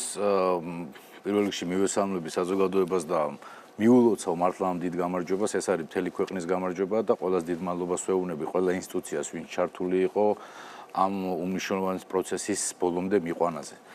2009 წელს საფრთხის ქვეშ ნუსხაში შევედით ძალიან, ასე ვთქვათ, მარტივი მიზეზების გამო. პირველი, ქალაქმშენებლობითი დოკუმენტაციის არარსებობის გამო და მეორე, მიწების, ასე ვთქვათ, გასხვისების გამო, სახელმწიფო მიწების გასხვისება და გასხვისება ეს არ ხდებოდა უბრალოდ სასოფლო-სამეურნეოდ, ეს იყო გარკვეული მშენებლობის ინტერესებისთვის მიწების გასხვისება. ამის მერე 2009 წლის მერე უფრო რეგრესისკენ მივდივართ, იცვლება დამცავი ზონების სისტემა, ანუ მკაცრი დაცვის რეჟიმები იცვლება ქალაქის ტერიტორიაზე და თქვენთვის ყველასთვის ცნობილი მშენებლობები მიმდინარეობს მტკვარი არაგვის შესართავთან. 2013 წელს 12-ის ბოლოს და 13-ის დასაწყისში იდგება გარკვეული ნაბიჯები იმისთვის, რომ ჩვენ ამ ჩიხიდან გამოვიდეთ. ამ ჩიხიდან გამოსასვლელად საჭირო იყო ბევრი ქმედებები, ბევრი რეკომენდაციების წარმოიდგინეთ შეყავხარ იუნესკოს საფრთხის ქვეშ ერთი რაღაც ესეთი მიზეზით და ამ დროს იმას ემატება კიდე სხვა მნიშვნელოვანი მიზეზები შემდგომ პერიოდში. და დავიწყეთ მუშაობა დამცავი დაიწყო კვლევების ჩატარება კონკრეტულად ლანდშაფტური კვლევები ჩატარდა, ურბანული კვლევები ჩატარდა. მონაწილეობა მიიღო 1000 ძალიან ბევრმა ადამიანმა, ბევრი ინსტიტუცია მონაწილეობდა ამ კვლევების ჩატარებაში. შემდგომ დაიწყო უკვე მივედით იმ ლოგიკურ ეტაპამდე და ამ პერიოდში ჩამოდის ბევრი მისია და მივედით იმ ლოგიკურ ეტაპამდე, რომ გამოვაცხადეთ მორატორიუმი. იცით, მცხეთის ტერიტორიაზე არის გამოცხადებული მორატორიუმი, სადაც აკრძალული არის როგორც მშენებლობები, ასევე მიწების გასხვისებაც. ამის მერე საქართველოს მთავრობის მიერ გამოიყო ბიუჯეტი თანხა, რითიც დაიწყო ქალაქ მცხეთამ, რა თქმა უნდა, ჩვენი ჩართულობით და ეკონომიკის სამინისტროს ჩართულობით მიწათსარგებლობის გენერალურ გეგმაზე მუშაობა. მომზადდა 2012 წელს, 12 წლის ბოლო პერიოდი არის უკვე მომზადდა მართვის გეგმა. მართვის გეგმის, ასე ვთქვათ, დრაფტი, პროექტი. მცხეთის მთელი ეს ქმედებები და ამ პროცესში ყველაზე მნიშვნელოვანი იყო ის, რომ სააგენტომ მოახერხა და მუნიციპალური განვითარების ფონდის დახმარებით სოფლიო მუნიციპალური განვითარების ფონდსა და სოფლიო მემკვიდრეობის ცენტრს შორის გაფორმდა ხელშეკრულება, რომ ამ მიწათსარგებლობის გენერალურ გეგმას გაუწიონ კონსულტაციები და ექსპერტიზა. ეს ძალიან მნიშვნელოვანია და არც ბევრ ქვეყანას არ შეუძლია და არ გაუკეთებია ესეთი რამ. აი ამ მთელი პროცესების გამო 2016 წელს ზუსტად წელს ჩვენმა საგარეო საქმეთა სამინისტრომ საკმაოდ წარმატებულად იმუშავა საელჩოების ქვეყნების კომიტეტის ქვეყნებს გულისხმობ ქვეყნებთან სააგენტომ სამინისტრომ და ჩვენ ჩავედით ზუსტად 10-ში ჩავედით სესიაზე და 13-ში 12-ში დაიწყო განხილვა და 13-ში მივიღეთ ის სასურველი შედეგი, რა სასურველ შედეგსაც ველოდებოდით. ეს არის ის, რომ საფრთხის ქვეშ ნუსხიდან ამოვედით და გადავედით ჩვეულებრივ ნუსხაში, სოფლიო მემკვიდრეობის ნუსხაში. გვაქვს საკმაოდ ბევრი რეკომენდაციები და მე ვფიქრობ, ეს ახალი რეალობა მცხეთისთვის არის უფრო მეტი პასუხისმგებლობა. ვისაუბროთ რეკომენდაციებზეც, მანამდე მე მაინტერესებს ბატონ ნიკოლოზ, რას მისცემს ქვეყანას, რატომ არის მნიშვნელოვანი ბრძოლის სტატუსის დაბრუნება?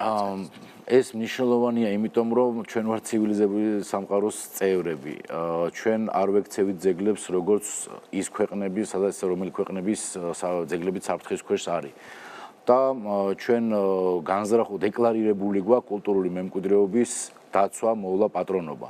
ეს არის უმნიშვნელოვანესი და მსოფლიო აღიარებს. 21 ქვეყნიდან 21-ვე მხარი დაუჭირა და ამას ოვაციები მოყვა, შეგიძლიათ კადრებიც ნახოთ, პირდაპირ ჩაწერა მიდიოდა. ოვაციები მოყვა დარბაზში, იმდენად ამაღელვებელი და წარმატებული იყო. ტურისტული თვალსაზრისით იქნება თუ არა ეს? ტურისტული თვალსაზრისით ყველა თვალსაზრისით მნიშვნელოვანია. იცით, ეკონომიკური თვალსაზრისითაც მნიშვნელოვანია. კულტურული მემკვიდრეობას უყურებენ რაღაც გარკვეულ ამკრძალავ მექანიზმად, არ არის ესე.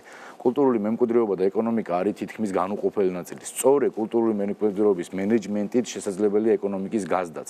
ყველასთვის ცნობილია, რომ მცხეთა საკმაოდ ტურისტულად დატვირთული არის და წარმოიდგინეთ თქვენ უკვე წელში გამართული მსოფლიო მემკვიდრეობის ძეგლთან მიმართებაში რა ტურისტული ინტერესი შეიძლება იყოს საზოგადოებაში და ზოგადად ტურიზმისთვის.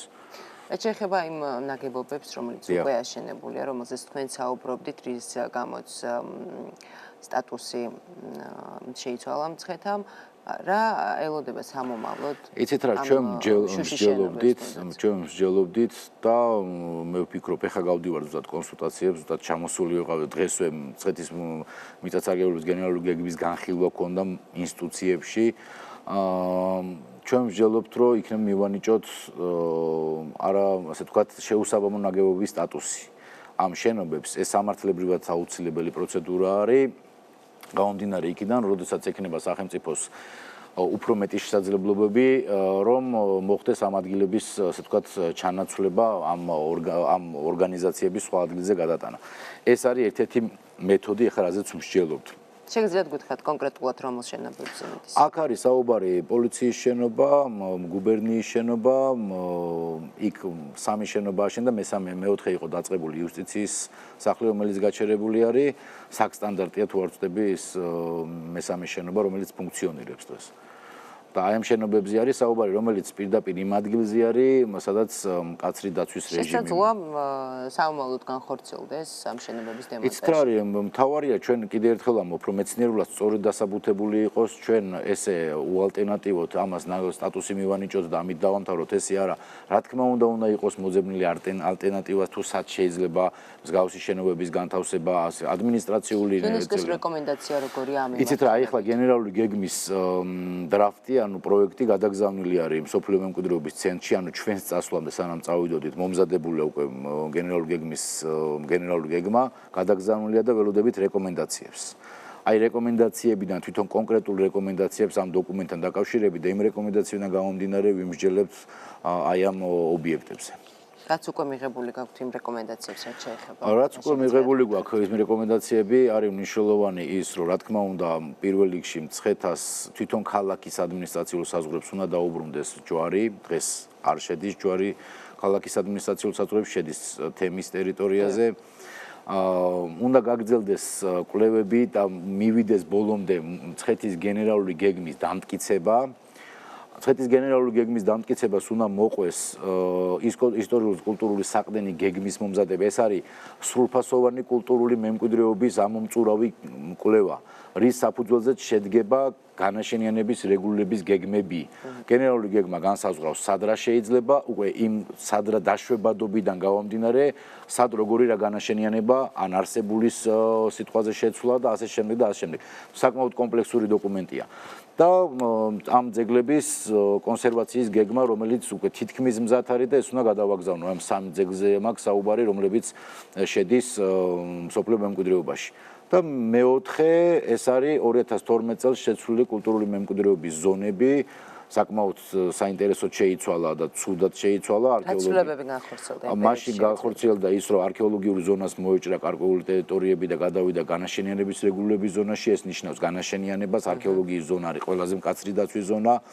ლანდშაფტის ზონას მოეჭრა ტერიტორიები და ისაც განაშენიანების რეგულირებაში გადავიდა. ანუ ეს იყო მიზანმიმართული იმისთვის, რომ განაშენიანება მომხდარიყო იმ ტერიტორიებზე, რაც ჩათვალეთ რომ არა ცვლილება 2012 წელს ჩათვალეთ მცხეთა საერთოდ აღარ იქნებოდა მსოფლიო მემკვიდრეობის არც ერთ ნუსხაში, არც საფრთხის აღარ იქნებოდა, იმიტომ რომ დგებოდა საკითხი მისი ამ ორი ცხვის.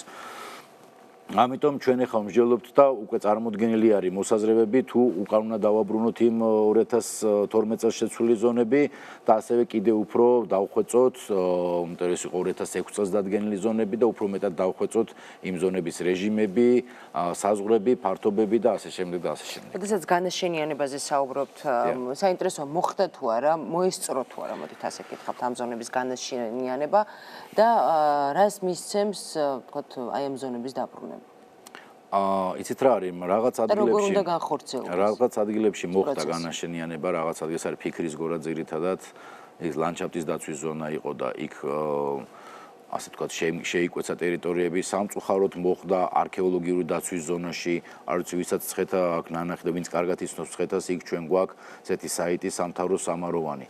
ზუსტად სამთავრო სამაროვანის მიმდებარე ტერიტორიებზე, ეს არის ამიერკავკასიაში ყველაზე დიდი სამაროვანი, წარმოიდგინეთ. სამთავრო სამაროვანის ტერიტორია მთლიანად იყო გასხვისებული, გარდა ჩვენი ნაკვეთისა, სადაც ჩვენ ესე ვთქვათ ტურისტული ადგილი გვაქვს, გასხვისებული სამშენებლოდ. უბრალოდ მორატორიუმის თემა მოესწრო და უბრალოდ ბევრმა ასე ვთქვათ ხელისშემშლმა გარემოებმა შეაჩერა ეს პროცესები.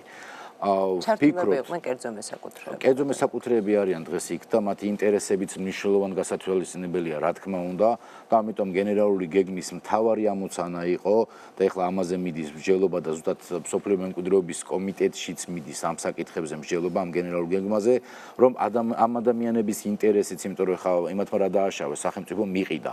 კანონიერად უკანონოდ მაგას მნიშვნელობა აღარ აქვს იმ ადამიანების, ასე ვთქვათ, უფლებებზეა საუბარი. ამიტომ მიმდინარეობს მსჯელობა თუ რა ადგილმონაცვლეობა ან რა კომპენსაციების საკითხები დადგეს.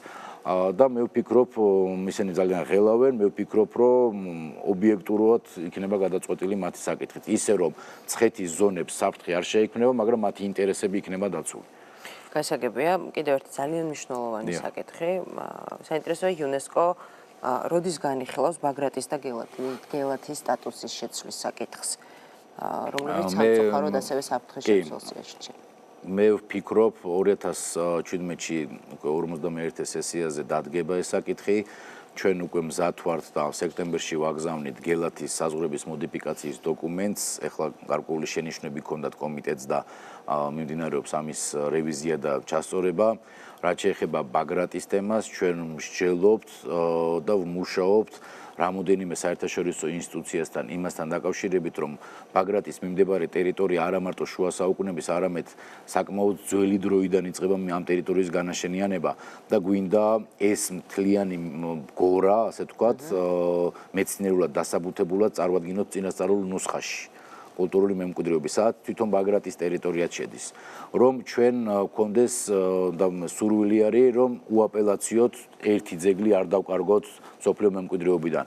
ბაგრატი სავარაუდოდ ამოირიცხება, ეს მომავალ სესიაზე უფრო იქნება, მომავალ სესიის მერე შემიძლია ამაზე უფრო დეტალურად საუბარი, მაგრამ ჩვენ ალტერნატივა უნდა გქონდეს და გვეჭიროს ხელში. ამიტომ საუბრობ, რომ ჩვენ ვიწყებთ მუშაობას ინტენსიურად, რომ ბაგრატის მიმდებარე ტერიტორიები, როგორც უმნიშვნელოვანესი კულტურული მემკვიდრეობის ძეგლი მთლიანად, ნაქალაქარი ანტიკური პერიოდი, საბანოები, ეგ ბევრი სეგმენტისგან შედგება, ეს იყოს წარდგენილი წინასწარულ ნუსხაში, რათა ჩვენ უკვე დავიწყოთ მზადება მის მსოფლიო მემკვიდრეობის შემადგენლობაში წარსადგენად. ეს ჩათვალეთ ნიშნავს ჩანაცვლებას ამ ტერიტორიის და გელათზე მე მოხარული ვარ, რომ იმ პროცესების მონაწილე ვარ, როდესაც გელათში და იმ პერიოდში ვარ ამ დარგის ხელმძღვანელი ამ დაწესებულების, თუმცა გელათში ყველაფერი საუკეთესოდ მიდის, რეაბილიტაცია, რესტავრაცია, არაერთი საერთაშორისო ორგანიზაციის საუკეთესო შეფასებაა გელათის პროექტს.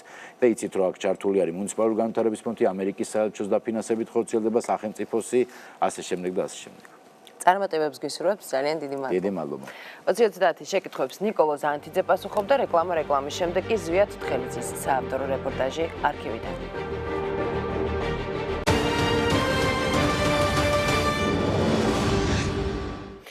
20-30 პირდაპირ ეთერში ბრუნდება მე-9 საუკუნის ხელნაწერი ანბან დიდი სახარების სხვა 7 ისტორიულ დოკუმენტთან ერთად იუნესკომ მსოფლიო მეხსიერების ნაწილად აღიარა. საქართველოს ეროვნული არქივის საერთაშორისო აღიარებისთვის წელს უკვე სხვა უნიკალურ დოკუმენტს სამშრიან პალიმფსესტს მე-14 საუკუნის სახარებას ამზადებს. ნახეთ თხელიძის, ვახტანგ გლეკიაშვილის და თამარ აქიაშვილის რეპორტაჟი საქართველოს ეროვნული არქივის საცავებიდან.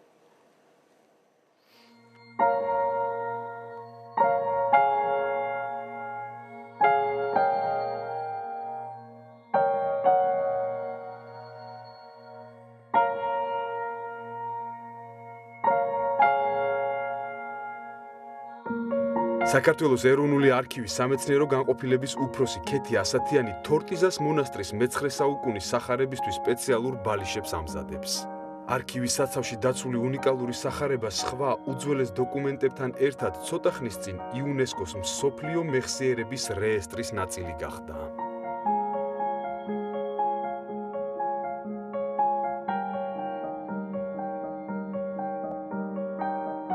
ჩვენ ველოდეთ მთელი 2 წელიწადი პასუხს, იქამდე გვქონდა მიმოწერები, მიმდინარეობდა გარკვეული ინფორმაციების დაზუსტება, მუშაობდა შესაბამისი კომისია იუნესკოში და საბოლოოდ 2015 წლის მიწურულს მივიღეთ ცნობა იმის შესახებ, რომ ეროვნულ არქივში დაცული 8 უძველესი ხელნაწერი არის შესული იუნესკოს მსოფლიო მეხსიერების რეესტრში, რაც ჩვენთვის და არა მხოლოდ ჩვენთვის იყო ძალიან დიდი სიხარული და სასაკვირველია.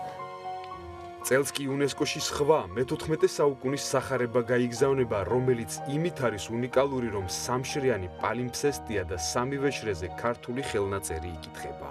ის რომ ქართული ხელნაწერი გქონდეს და ამ ხელნაწერში სამივე ფენა იყოს ქართული, ანუ სამ სრულიად განსხვავებულ ქრონოლოგიურ შრეს უჩვენებდეს ერთი კონკრეტული ფურცელი, ასეთი ხელნაწერი ჯერჯერობით ჩვენთვის ცნობილი არ არის არც საქართველოში და არც მის ფარგლებს გარეთ. ასე რომ ეს ხელნაწერი გახლავთ ნამდვილად უნიკალური და წელს უდავოდ იქნება წარდგენილი იუნესკოს მსოფლიო მემკვიდრეობის რეესტრში შესატანად.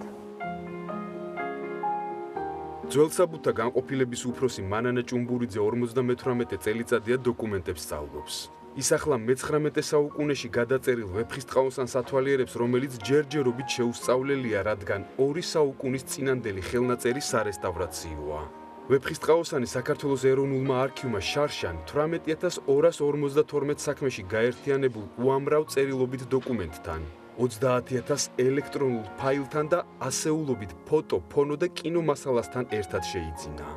200-მდე გადანუსხული ვეფხისტყაოსანია შემორჩენილი დღემდე, არქივში ინახება 13, აი ეს არის სწორედ მე-13. ეს არის ნაკლული, თავბოლო ნაკლულია, შესრულებულია სინგურით, ესე იგი წითელი და შავი მელნით და კალიგრაფიული ხელით არის გადაწერილი. ლამაზი, საკმაოდ ლამაზი ხელით არის გადაწერილი. მაგრამ დაწვრილებითი აღწერა გვექნება მხოლოდ რესტავრაციის შემდეგ.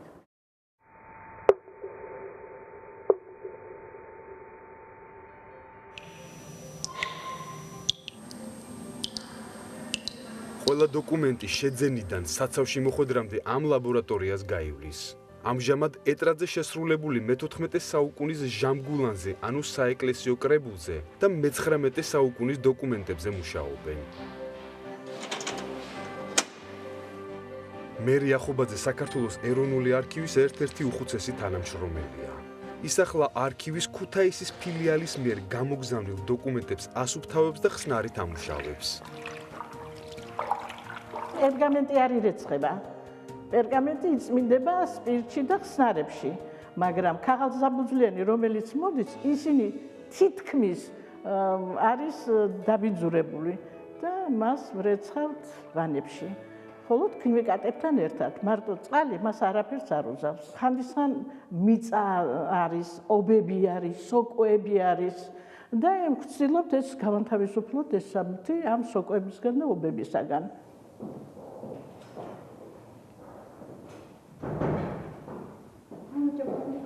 გამარჯობა. მე რიახობაძესთან ერთად ლაბორატორიაში 10-მდე ახალგაზრდა თანამშრომელი მუშაობს. მათ შორის მისი შვილიც, რომელიც გამწოვ კარადაში ჟამგულანის ფურცლებს ჯანმრთელობისთვის საშიში ქიმიკატებით წმენს. საკმაოდ რთულია პერგამენტზე მუშაობა. ძალიან რთული გასასწორებელია, ძალიან ნაზი მოპყრობა ჭირდება, რომ არ გაგეხეს, ფორმა გაასწორო, გააწელო, ბევრი სხვადასხვა პროცედურებია, როგორც აი უნდა ჩაიდოს სხვადასხვა მასალაში, 1000-ნაირი ქიმიკატით უნდა დარბილდეს, უნდა მოთავსდეს პრესში, გაიჭიმოს, რომ ყველა გვერდი თანაბარი იყოს და ამას საკმაოდ დიდი დრო ჭირდება და საკმაოდ რთული პროცედურაა. რომ მოდის ძალიან დაზიანებული რაღაცა კონკრეტული დოკუმენტი, მე თვითონაც არ ვიცი ხოლმე ამისგან რა გამოვა, იმიტომ რომ აი ფაქტიურად ვერ ხვდებით როგორ უნდა გადავარჩინოთ. და ამ მუშაობის პროცესში იმდენად კარგად გამოდის ხოლმე, რომ საბოლოო შედეგით მე თვითონ ვარ აღფრთოვანებული და ან ფაქტიურად ყოველ ჯერზე მაგ შეიძლება რომ გარდაცვლილი გაცოცხლდა მართლა. საქართველოს ეროვნულ არქივში კინო, ფოტო და ფონო დოკუმენტების შთამბეჭდავი რაოდენობა დაგროვდა. ეროვნული არქივი ამ ფონდს ყოველ წელიწადს ავსებს. კინო, ფოტო და ფონო არქივის დირექტორი გიორგი კაკაბაძე 39 წლისაა, საიდანაც 15 წელიწადი ამ შენობაში გაატარა. კოლექციები არის ძალიან დიდი. მაგალითისთვის ჩვენი ფოტო კოლექცია დაახლოებით 600.000-ზე მეტ ფოტო დოკუმენტს მოიცავს, რაც საკმაოდ დიდი რაოდენობაა, მარტო ფოტოს გულისხმობ. კინოფილმები, კინო დოკუმენტები, კინოფილმები, ესე იგი, სადღაცა 40.000-მდე გვაქვს ჩვენ კოლოფი, აუდიო სადღაც 20.000 კოლოფი და აქედან გამომდინარე ესეთი ციფრები საქართველოში არც ერთ ორგანიზაციას ერთად არ აქვს. გასული საუკუნის ჟენევაში, სადაც ერთა ლიგის ოფისი იყო განთავსებული, მაშინ თითქმის მთელი მსოფლიოს ბედი წყდებოდა.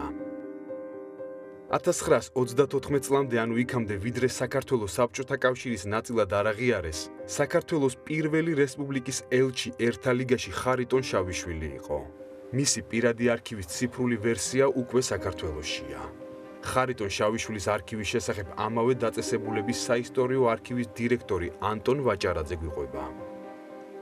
ხათვე მიმდინარეობს ამ მასალის დამუშავება, ეს მასალა ყველაფერი უნდა იქნას წაკითხული, შეჯერებული, შედარებული აქ არსებულ მასალასთან და ჩვეულებრივად საარქივო წესით დამუშავებული, ანუ ამ მასალისგან უნდა შეიკრას გარკვეული თემატიკის საქმეები. ეროვნულ არქივში დაცული დოკუმენტების ციფრულ ფორმატში გადატანა მესამე წელია მიმდინარეობს. რაღაც დროის შემდეგ უძველესი დოკუმენტების ციფრული ანალოგები დედნებს მთლიანად შეცვლის, რაც ხელშეუწყობს მათ დაცვას, მკვლევარებს კი არქივში მუშაობას გაუიოლებს. 3 წლის წინ ჩვენთან დაიწყო დოკუმენტების გაციფრების პროექტი და ამ პროექტის ფარგლებში ამჟამად უკვე 3 მილიონამდე ფაილია გაციფრებული.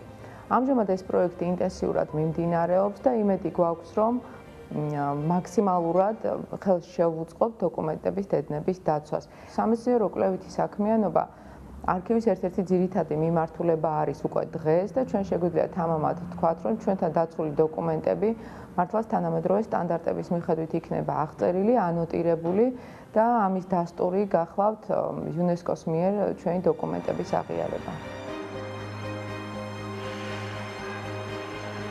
დღეისათვის საქართველოს ეროვნულ არქივში 10.259 ფუნდის 5 მილიონამდე საქმეში გაერთიანებული წერილობითი დოკუმენტები, 429.063 ფოტო დოკუმენტი, 19.063 ფონო დოკუმენტი და 34.904 კინო დოკუმენტია დაცული.